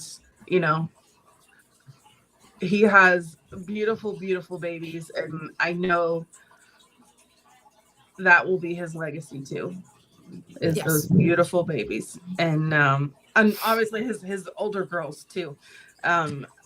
Kendall and Caden. But Becky Lynch was interviewed a few days ago about honoring Bray's legacy, and she said it's something that her and Seth want to continue to do in their own way. And she talked about how much he loved the business and how much he loved being in the ring and part of wrestling. And I remember him telling me that too, that when he was gone, he said that was one of the DMs that I shared with everybody on Twitter, that he said, I miss it too. And he loved it. But he also really loved us. And nobody, I don't know of any quote unquote celebrity that loves and adores his fans as much as he did. Right. Absolutely right. Chris, what do you think his legacy will be? I think that it's going to be like, I'm amazed, I've watched wrestling long enough and been through, multiple superstars passing over the years. And I've never seen an outpouring like this with one about how everyone said the exact same thing. Almost every superstar that I've seen said something about Bray, talked about just what an amazing person he was, how nice he was, how no one had ever had anything bad to say about him. Like, he just, there's not many people like that around that you can just always count on. He would go out of his way to help other up and coming wrestlers. And I've seen so many videos of, he would never not give a fan an autograph that wanted him, even if it was an inconvenient situation. Like, He he just, there's not many people like that. And that's awesome that he has that to carry on, that people remember him for how nice he was and how giving and gracious he was. And look, I very, very rarely have seen this man cry. Yeah, it doesn't happen often. But losing Bray, it was really emotional for him. Yeah. Losing Bray made people like Drew McIntyre cry. And that speaks volumes. Yeah. Mhm. Wrestling has always been such a big part of my life. I've watched wrestling for as long as I can remember, 5, 6 years old, something like that. You know, I can't remember a time when I didn't really watch wrestling much, other than little gaps here or there. So you know, and I just, like I said, when I first started watching them, I latched onto them, and just I've never had anybody that I've been such a big fan of in wrestling ever as much as him. There just never was anybody like him from, you know, all my time watching wrestling. Never, you know, he was so unique. It was so, you know, just so great. Yeah, I mean, he touched a lot of people, and I mean, it's like you said, Chris. We've been watching wrestling for a while,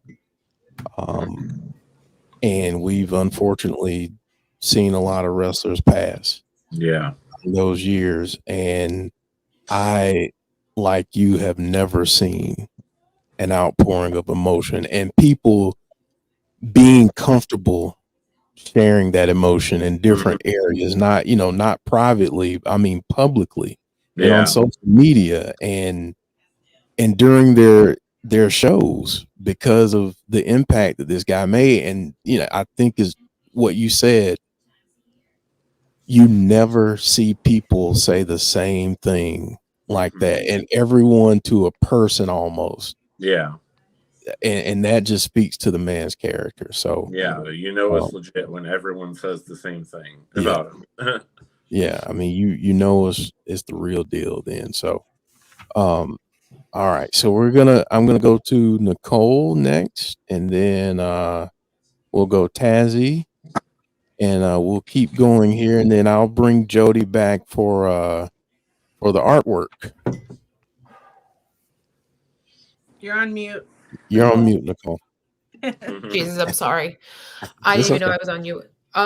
So if I had to think what legacy he left for us, I'd say, I mean, if I had to think the top of my head, I'd think that he left the big heart that he had for everyone. Didn't matter if you were blood family or friend or you worked with him, or no matter who you were, he treated everybody the same all around. He loved everybody the same all around. That's why everyone's still broken over over this heartbreaking situation that he passed away. So I guess, it's just like he said years ago, be good to the ones that you love, because nothing is forever. So anyone that's in your life that means something to you, give them all the love you have, because tomorrow is not promised. And that's pretty much all I have to say. Thank you, Nicole. Tazzy. Let me see if I can drag you over here. There you go. All right. What a crazy ass genius. Wow. Incredible genius he is. Incredible mind. It's incredible. It got me where I'm being more creative on our channel too. I mean, on the party channel, it's got me more creative on that. And as for the human side of him, it make me more of want me to be a better dude, like a better person, like try to help as much people as I can. You know what I'm saying? It's like, make sure you don't disrespect people. That's what we always say on the show. Always treat everybody with respect. That's all we always wanted. We just want everybody to just have a places where you can go to have a good time, where you don't have to worry about people judging you or anything like that. That's what we wanted, and that's the legacy he has. It's like a genuine person that has a crazy mind. It's creative mind that he has. That's his legacy right there. That's what I feel.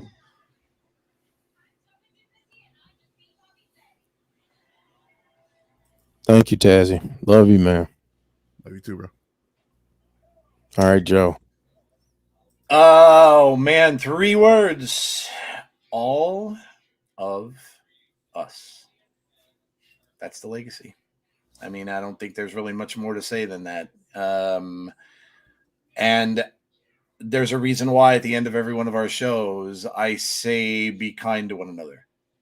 And I heard so many things about him that I didn't know, and a lot of it came from those videos from the wrestlers. The Adam Pearce one, I think, got to me most.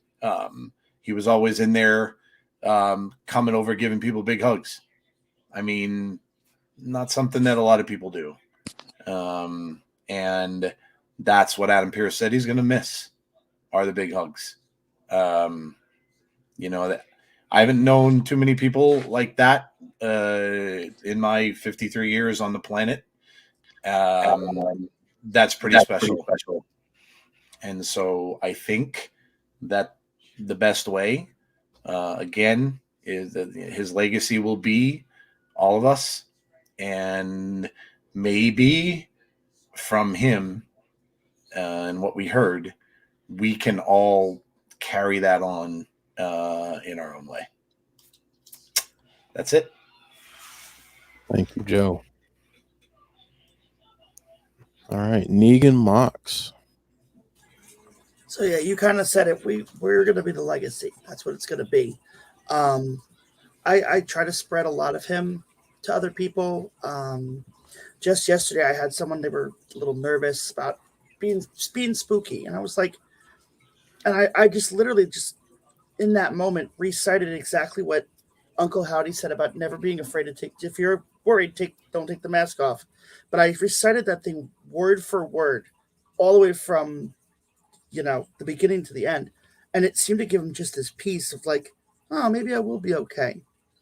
And of course, I probably sound like a rambling lunatic, but a lot of those promos live in my head. I recite them. People who know me have to listen to his words all the time. You can also see all of them are back there, by the way, just hanging out watching. And yes, I saw the thing about the moth. I thought I felt his presence a minute ago, and I kind of shivered. So we're going to be the legacy. He left behind great work that people will be able to enjoy even now that he's gone. The Funhouse, the promos, even the Wyatt family promos, that I watched some of that stuff back. We started watching them in my trail every day. We pick one and we watch it. But at the end of the day, it's going to be all of us are going to carry on this legacy. He's going to live forever. That's exactly what happens. I refuse to never let him go, ever. I spread his words to people, his promos. But I'm really hoping that, everyone sees it, because he was all about love and acceptance and friendship. It's a friendship that never ends. The other day I said, hello, friend, to somebody, and they're like, we're not friends. And I said, yeah, but strangers are just friends you haven't made yet. And I really think that's what it is. The legacy is what we're going to carry. We're going to make sure nobody forgets about him, ever.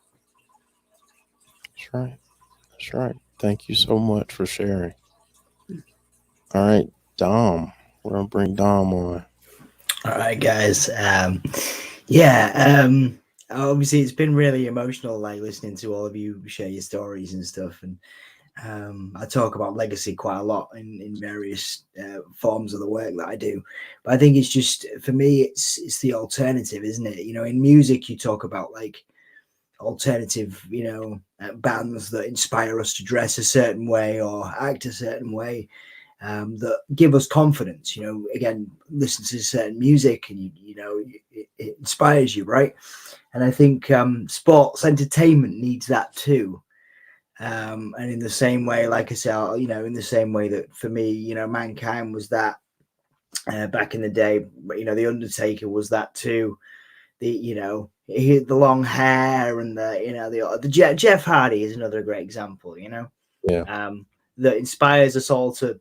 The people that don't necessarily feel normal, whatever that means, inspire, gives you a place in the world, makes you feel safe and secure, you know.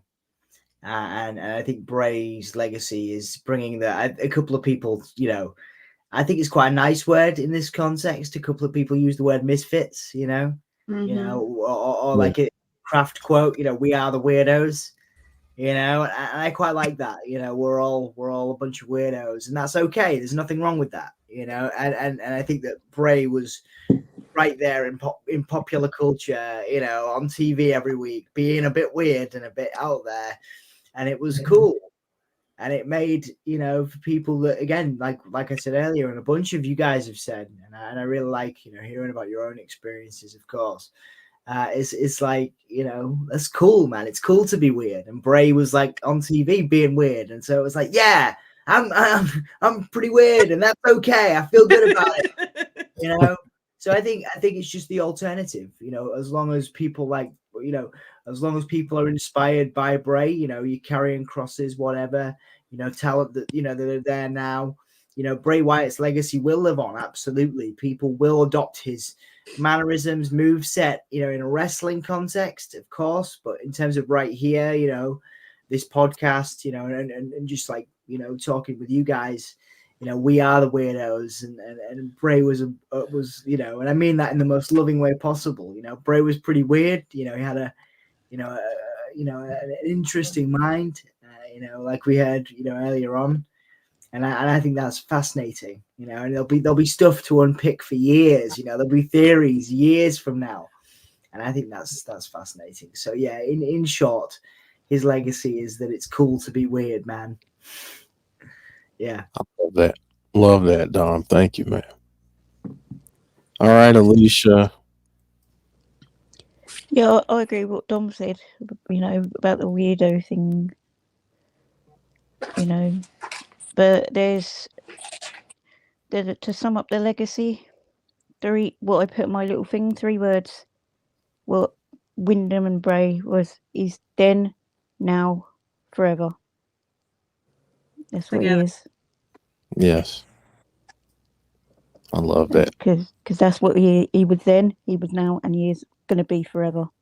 Always. Absolutely. I love that, Alicia. You know, he always going to be thingy. And we're always going to be the fireflies twinkling. You know. You know, he's always helping. Always, you know, he got us to. He taught me it's all right to be weird and a bit stupid and a bit funny kind of thing, and all right to have disability and things like that, as Dom said. You know, kind of thing. So, and to wear, Jody, and to wear silly jumpers. Like I told her she had to wear the ugly Christmas sweater. Look at that. Look at that. We got a light show. Twinkle, twinkle, little star. I love it. I'm not going to go to sleep with it on, though. I could end up having my own little electric match or something. But that's what Wyndham is then, now, forever. That's his legacy now. Yeah. And I think he's Yowie Wowie or something should be in the beginning bit. Yeah, in the Some intro. form of him, yeah, should be in that intro. Yeah, I love that. I love that. It's okay. We'll put it in ours instead. That's right. We can do that. I think I know a person who does some music like that. So, Coaster. Yeah, so just to touch on what everybody said, I mean, his legacy is going to live on forever through everybody, through our kids, through our kids' kids. 30, 40, 50 years, they're still going to be talking about the crazy dude that had the mask, and then the burnt version of the mask, and then the zombified version of just like horror come to life on a wrestling show. Like, it's not been done. Well, other than Undertaker, but that's different. But I wouldn't be surprised if years from now we're still like the whole White Rabbit thing. Like it's never been done. It got a lot of people like deep diving in the internet for hours upon hours upon hours and finding that Through it a Bible was at 3 a.m. yeah, Yeah. it's the greatest thing ever. And like I would have never thought as a wrestling fan that we would be doing that, but Reading wouldn't- Dante's Inferno. it wouldn't shock me if years from now we're still finding new things that we have not seen from the past. I mean, that's what we've done before with the Man in the Woods and all that stuff. Like finding little clues, but it's also cool too because like back I think Joe mentioned earlier, watching wrestling like in the school and everything, like you didn't really bring that up because you would be made fun of or whatever. But wrestling and Bray actually brought a couple people at my new job turned to find out they're big wrestling and big Bray fans as well.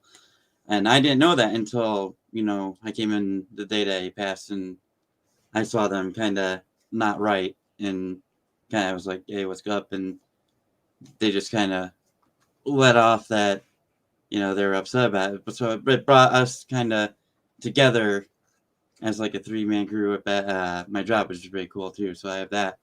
But yeah, it brings people together is what his legacy is going to be. The Fireflies, I know, Tazzy, you said about Raw. I don't see that going away for a long time. Nope. And it's just wild to see. If you're there in person, it's wild to see. But now that's for this, it's going to have a whole different meaning. So, yeah. Like you said, Bray Wyatt's forever. His legacy's going to live forever. I appreciate everybody here letting me on and saying what I had to say. I do have to go, though, take care of some dad things. So I love you all, and I'll see you later. See you, Coaster. Thank you so much for joining tonight. Absolutely. Love you, man. Yeah. All right, John. If I could get John Square over here instead of everybody else. Okay, there you go. It's just been a hell of a ride with everybody, and I just appreciate all of you guys, everything Bray did for the business. I'm just thankful I'm here with everybody, and I hope everything continues. We'll be here. We ain't going nowhere. Nope. We'll be here. We'll be here. Thank you so much, John. Thank you. Anthony, let's hear your thoughts. On the legacy, I would like to say that he truly was the color red in a world full of black and white. Like the WWE, I fell out of it, and it kind of like at the height of the PG era, and that sounds cliche, but I fell out of it, and like his vivid imagination like brought me back into wrestling. So I feel like his legacy truly was that his vivid imagination, he was the color red in the world full of black and white. Indeed he was. Indeed he was. So I think because you stopped there, Anthony, I think is a good time to kind of segue into some art, right? Into some photos. Yes. I think it's a good opportunity to do that. I got to share some of these though, because I just want to go through some of these real quick. Just some images that I pulled. But yeah, I just had to pull some of these out here. And Jody sent me this one.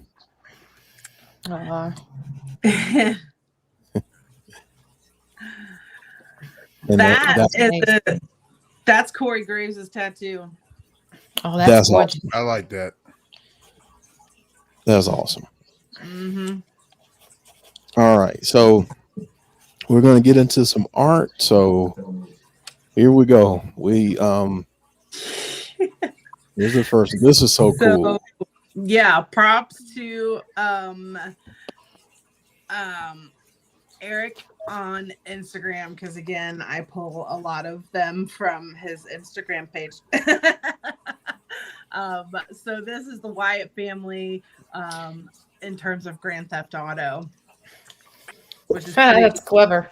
This is pretty damn cool. So awesome. So flipping awesome. I love that. Yeah. Yeah, I This love has that. got his shadow in the background. Mm-hmm. That'd be a great tattoo. Yeah, it would. Obviously, we can't have Kyle on this show without showing some Kyle art, right? That's right. So I pretty much pulled every piece of Bray art that he's ever released and sent them all to Jeff. And I love this one. It looks like it's just like a piece of paper's been ripped across the middle and there's the Fiend underneath. Yep. He's so talented. Kyle is a genius. He is so talented. Oh my gosh. Another Yeah. piece of Kyle art. This is obviously the Burned Fiend. That's which so is good. fantastic. I love that one. I like this one too. I don't quite understand it, but maybe I'll get him to explain that to me next time I get my tattoo done. Looks like he's eating a world or something. Yeah. Yeah, it looks like the world is. He's chewing on the planet and it's crumbling because Yeah. of his teeth. It's really cool. It really is. I love this one. Oh, this From Amanda Kyle. Wood story. Yep. Yep. I mean, you knew Kyle was gonna draw that. But I love that he took the time to put the fireflies in it and literally like exactly how Bray described it. He drew it. That's amazing. I have that on the wall in our living room. That's amazing. I have That's my that- favorite. Mhm. I think that one's on the wall in our Right next living to each room. other. Yeah, they're right next to each other. That's awesome. This is one of the more recent ones he posted, which I think is awesome. That like you've got the multi-focus Yeah. thing going on. Good grief. Just the detail. It's I just know. Kyle is insanely talented. That's crazy. I like that one too. Because it literally is him, he's the color red in a world full of black and white. Yep. Love it. All right. Let's see. Here we go. Whoa. Oh, Leon. Yep, Nolanium. No. Yeah. Phenomenal artist as well.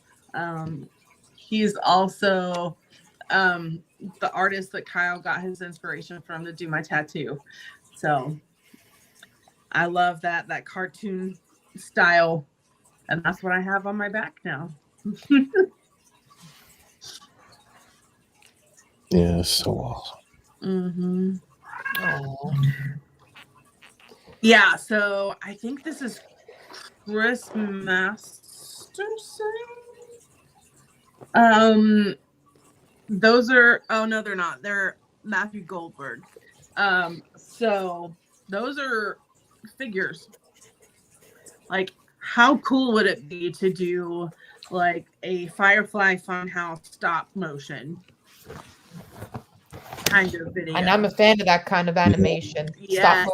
Stop Like motion. that stop motion animation. Very, very underrated Extremely. animation. Mm-hmm. Yeah. That's tremendous. Well, that's cool. I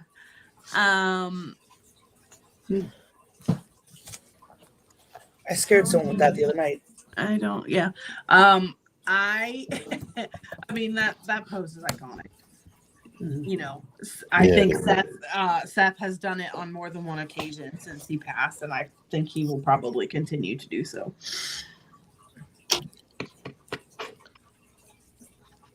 Another piece of Kyle art. I love that it's just like melting. I know. Like, you could see maybe Jason using that for inspiration for the Burn Fiend. Mhm. Yeah. You know what I mean? The dripping. Yes, it literally is melting like the Wicked Witch of the West. Yeah. I love that. Love it. This I like. I love this, and I know Alicia mentioned earlier about a tattoo. I would love to get this as a tattoo. Yeah, and you know that's a theory, a long-standing theory on this channel that Howdy is the puppet master. So I fully believe that. this is that personified, which is great. I love the red eyes. That's a good one. Mm-hmm. I believe this is a Kyle piece as well.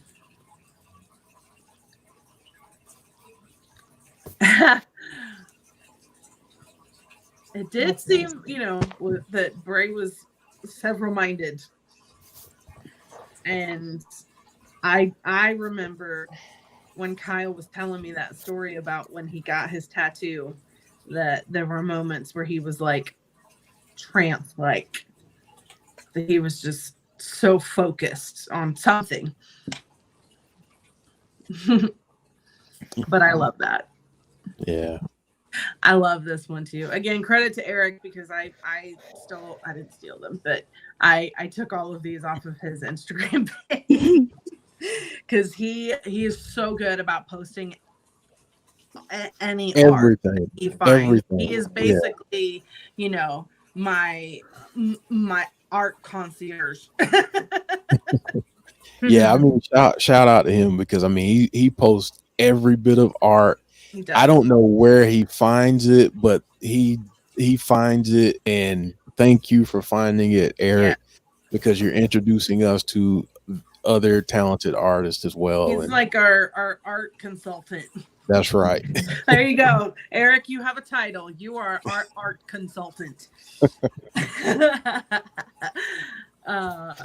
I love this one too. Yeah, this is You've good. got all those different characters that he did. I mean, we wish we could have seen more of the ones on the right, but someday we will know his big picture. Mm-hmm. I really hope so. Because we'll all be sitting around a dinner table in heaven just talking about it. That's right. Like, so what did you want to do with that? This is another Millennium piece. I'm a sucker for these cartoon style, comic book style pieces of art. He's just great at that. Yeah. Hey, Richie.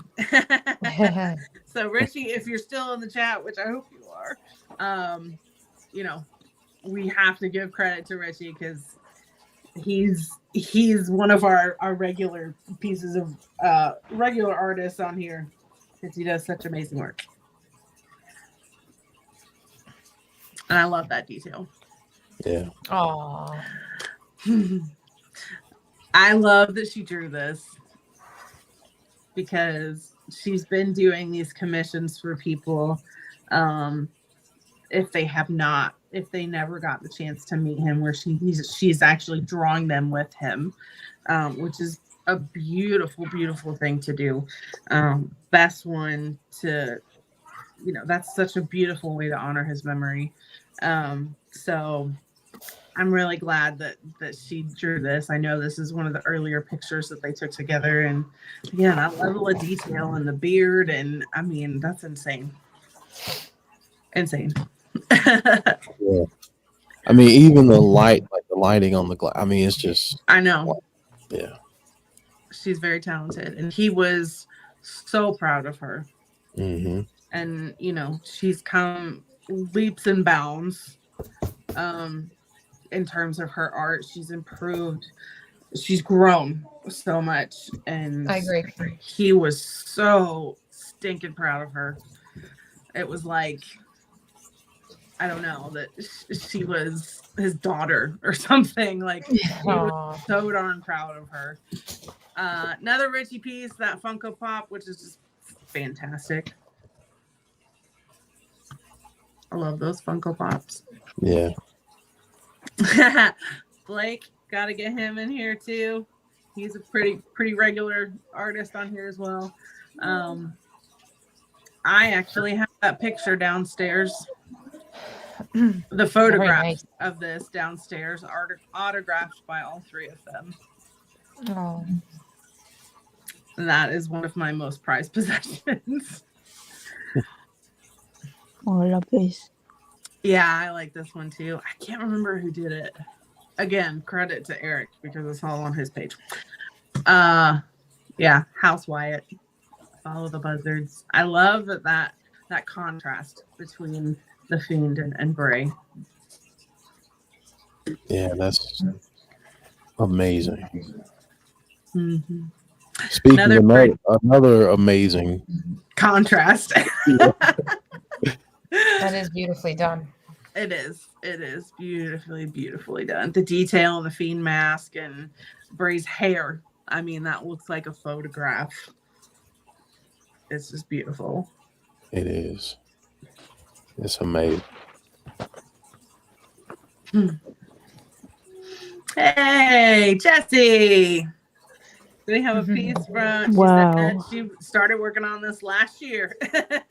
I'm glad that she was able to finish it. But I have two of Jessie's pieces on my wall. I have one of Nicole's pieces on my wall, so I may have to add that one to it now too. Beautifully done, Jessie. So good, Jessie. So good.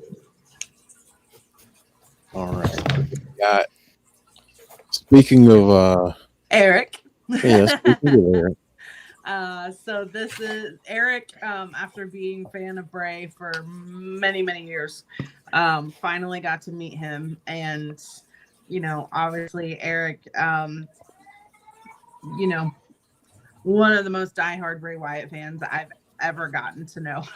He's, he's supportive, and like I said, he posts all that art, and he is our art consultant now. So when Bray signed this for him, about him, he said this journey was all for you, and it's just something, that's something really personal, that he will always get to treasure now. That's special. That's truly special. My goodness. Yeah. So yeah, that's all of the art, and we are officially at 2 hours and 30 minutes almost. So you guys are amazing. Yeah. So thank all of you.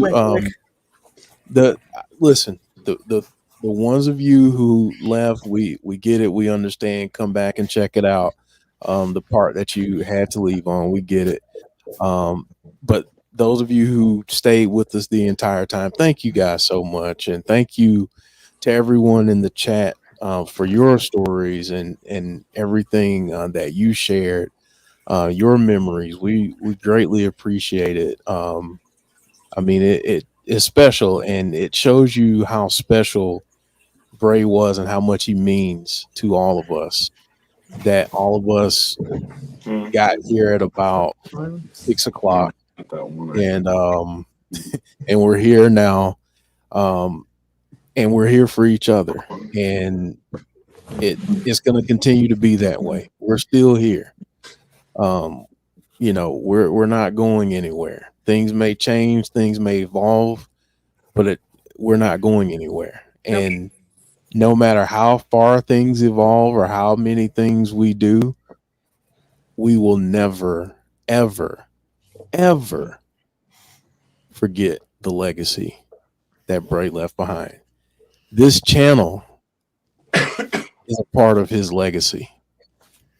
Our friendships our family that we've gained. That's a part of his legacy.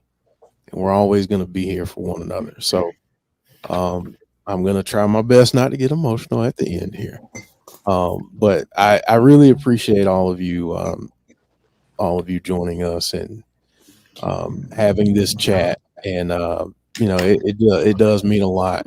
I do want to close with some final thoughts from everyone that we have on screen. We'll start with Nicole, and then we'll go Negan, Monks, John, Tazzy, Alicia, and we'll end with Jody. Well, it's like you said, Bray brought us all together. Wyndham brought us all together. We all became a family because of him, and that's something that, and also the amount of respect and love that he's got from everybody all over this globe, that's what's going to keep his legacy alive. And if we as time goes by, we got to keep spreading that message, to keep spreading that message, to keep his legacy alive. Hopefully one day when time comes, my boyfriend and I, we have children of our own, I'll be telling them about who Wyndham was and who the Wyatt family was, and hopefully, God willing, down the line, I become a grandmother, I'll tell my grandkids about them, and so on and so forth. So until my voice box breaks, until God tells me when it's my time, we're gonna keep fighting. I'm gonna keep fighting, like I said earlier. I'm gonna keep fighting for him. I'm gonna keep fighting for you guys. I'm gonna keep fighting for his family, because he has always fought for me. He's fought for all of us, and and all the love that we have for him, his legacy will never die. So, Negan, Monks. Thank you, Nicole. It's beautiful. Final thoughts. I'm gonna miss him every day. He was such a big part of my life. Like, I've been so like a ship lost at sea since that day. So I've been, I'm gonna keep doing what I do on the weekends. Keep carrying the lanterns. Keep scaring people. Keep doing it for him. The season's for him. Mm-hmm. I just trying to figure out how to put it. It's revel in what you are is the best way to describe. It's okay to be different. It's okay to be weird. It's okay to be strange. It's the wonderful of you. It's the wonder of you. It's what he explained to us. Absolutely. Thank you so much. Thank you. John.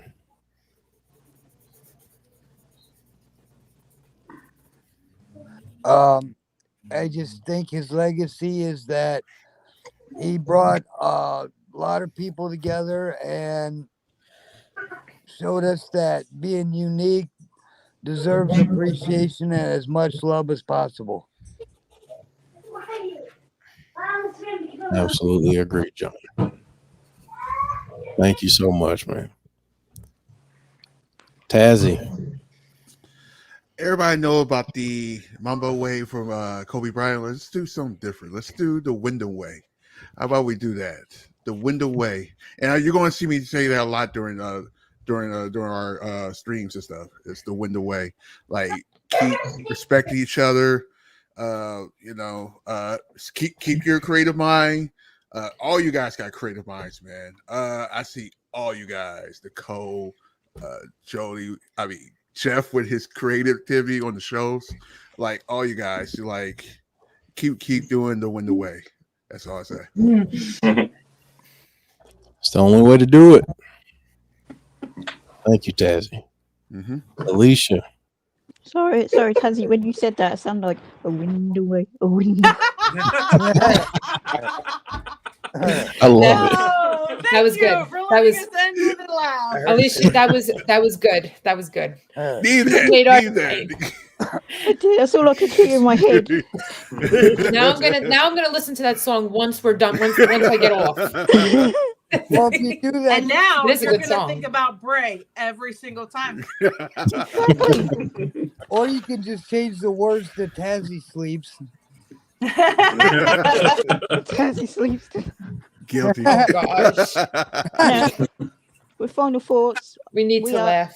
with final thoughts. Where I'll just say we're all a chain that can never be broken. Mhm. Yeah, because we're always going to have each other. You know, that's what we are now. We're all a chain. That's right. Mhm. She's One right. that won't be broken. And it goes all the way around the world. Mm-hmm. And this is why I don't do this at 1 o'clock in the morning or 1:30 in the morning. 11 o'clock, she said. Not 1 o'clock in the morning. All right. Well, Jody, we're gonna end with you and Chris. You want to say anything? No, that's what everybody. Okay.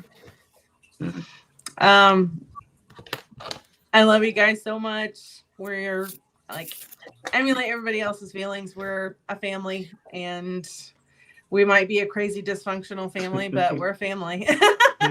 Those are the best kind. Those are the best kind. Yeah. And Wyndham, I hope we did you proud.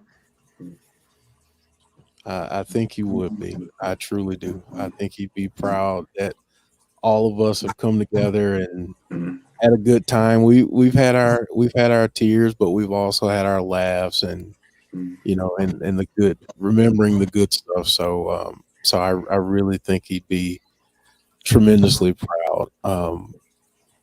Proud of you, Jody, for your passion and your support. Proud of all of the rest of you Fireflies for always just showing that support and love. And we had our little once a week meeting where we come together and chat about him, and it's special. I can't even. It's hard for me to put into words how special this has been, and I'm so glad that I was able to be along for the ride tonight with all of you, and I'm just really thankful. And we're actually going to end the stream with a video that we were sent. It's a really cool tribute video, I think. But just want to end with that. But thank you all so much for joining. We really appreciate it. Joe and I will be back on Thursday for Impact Wrestling. So come check us out. But we love you all. Please know that you're never alone, and we're all family. So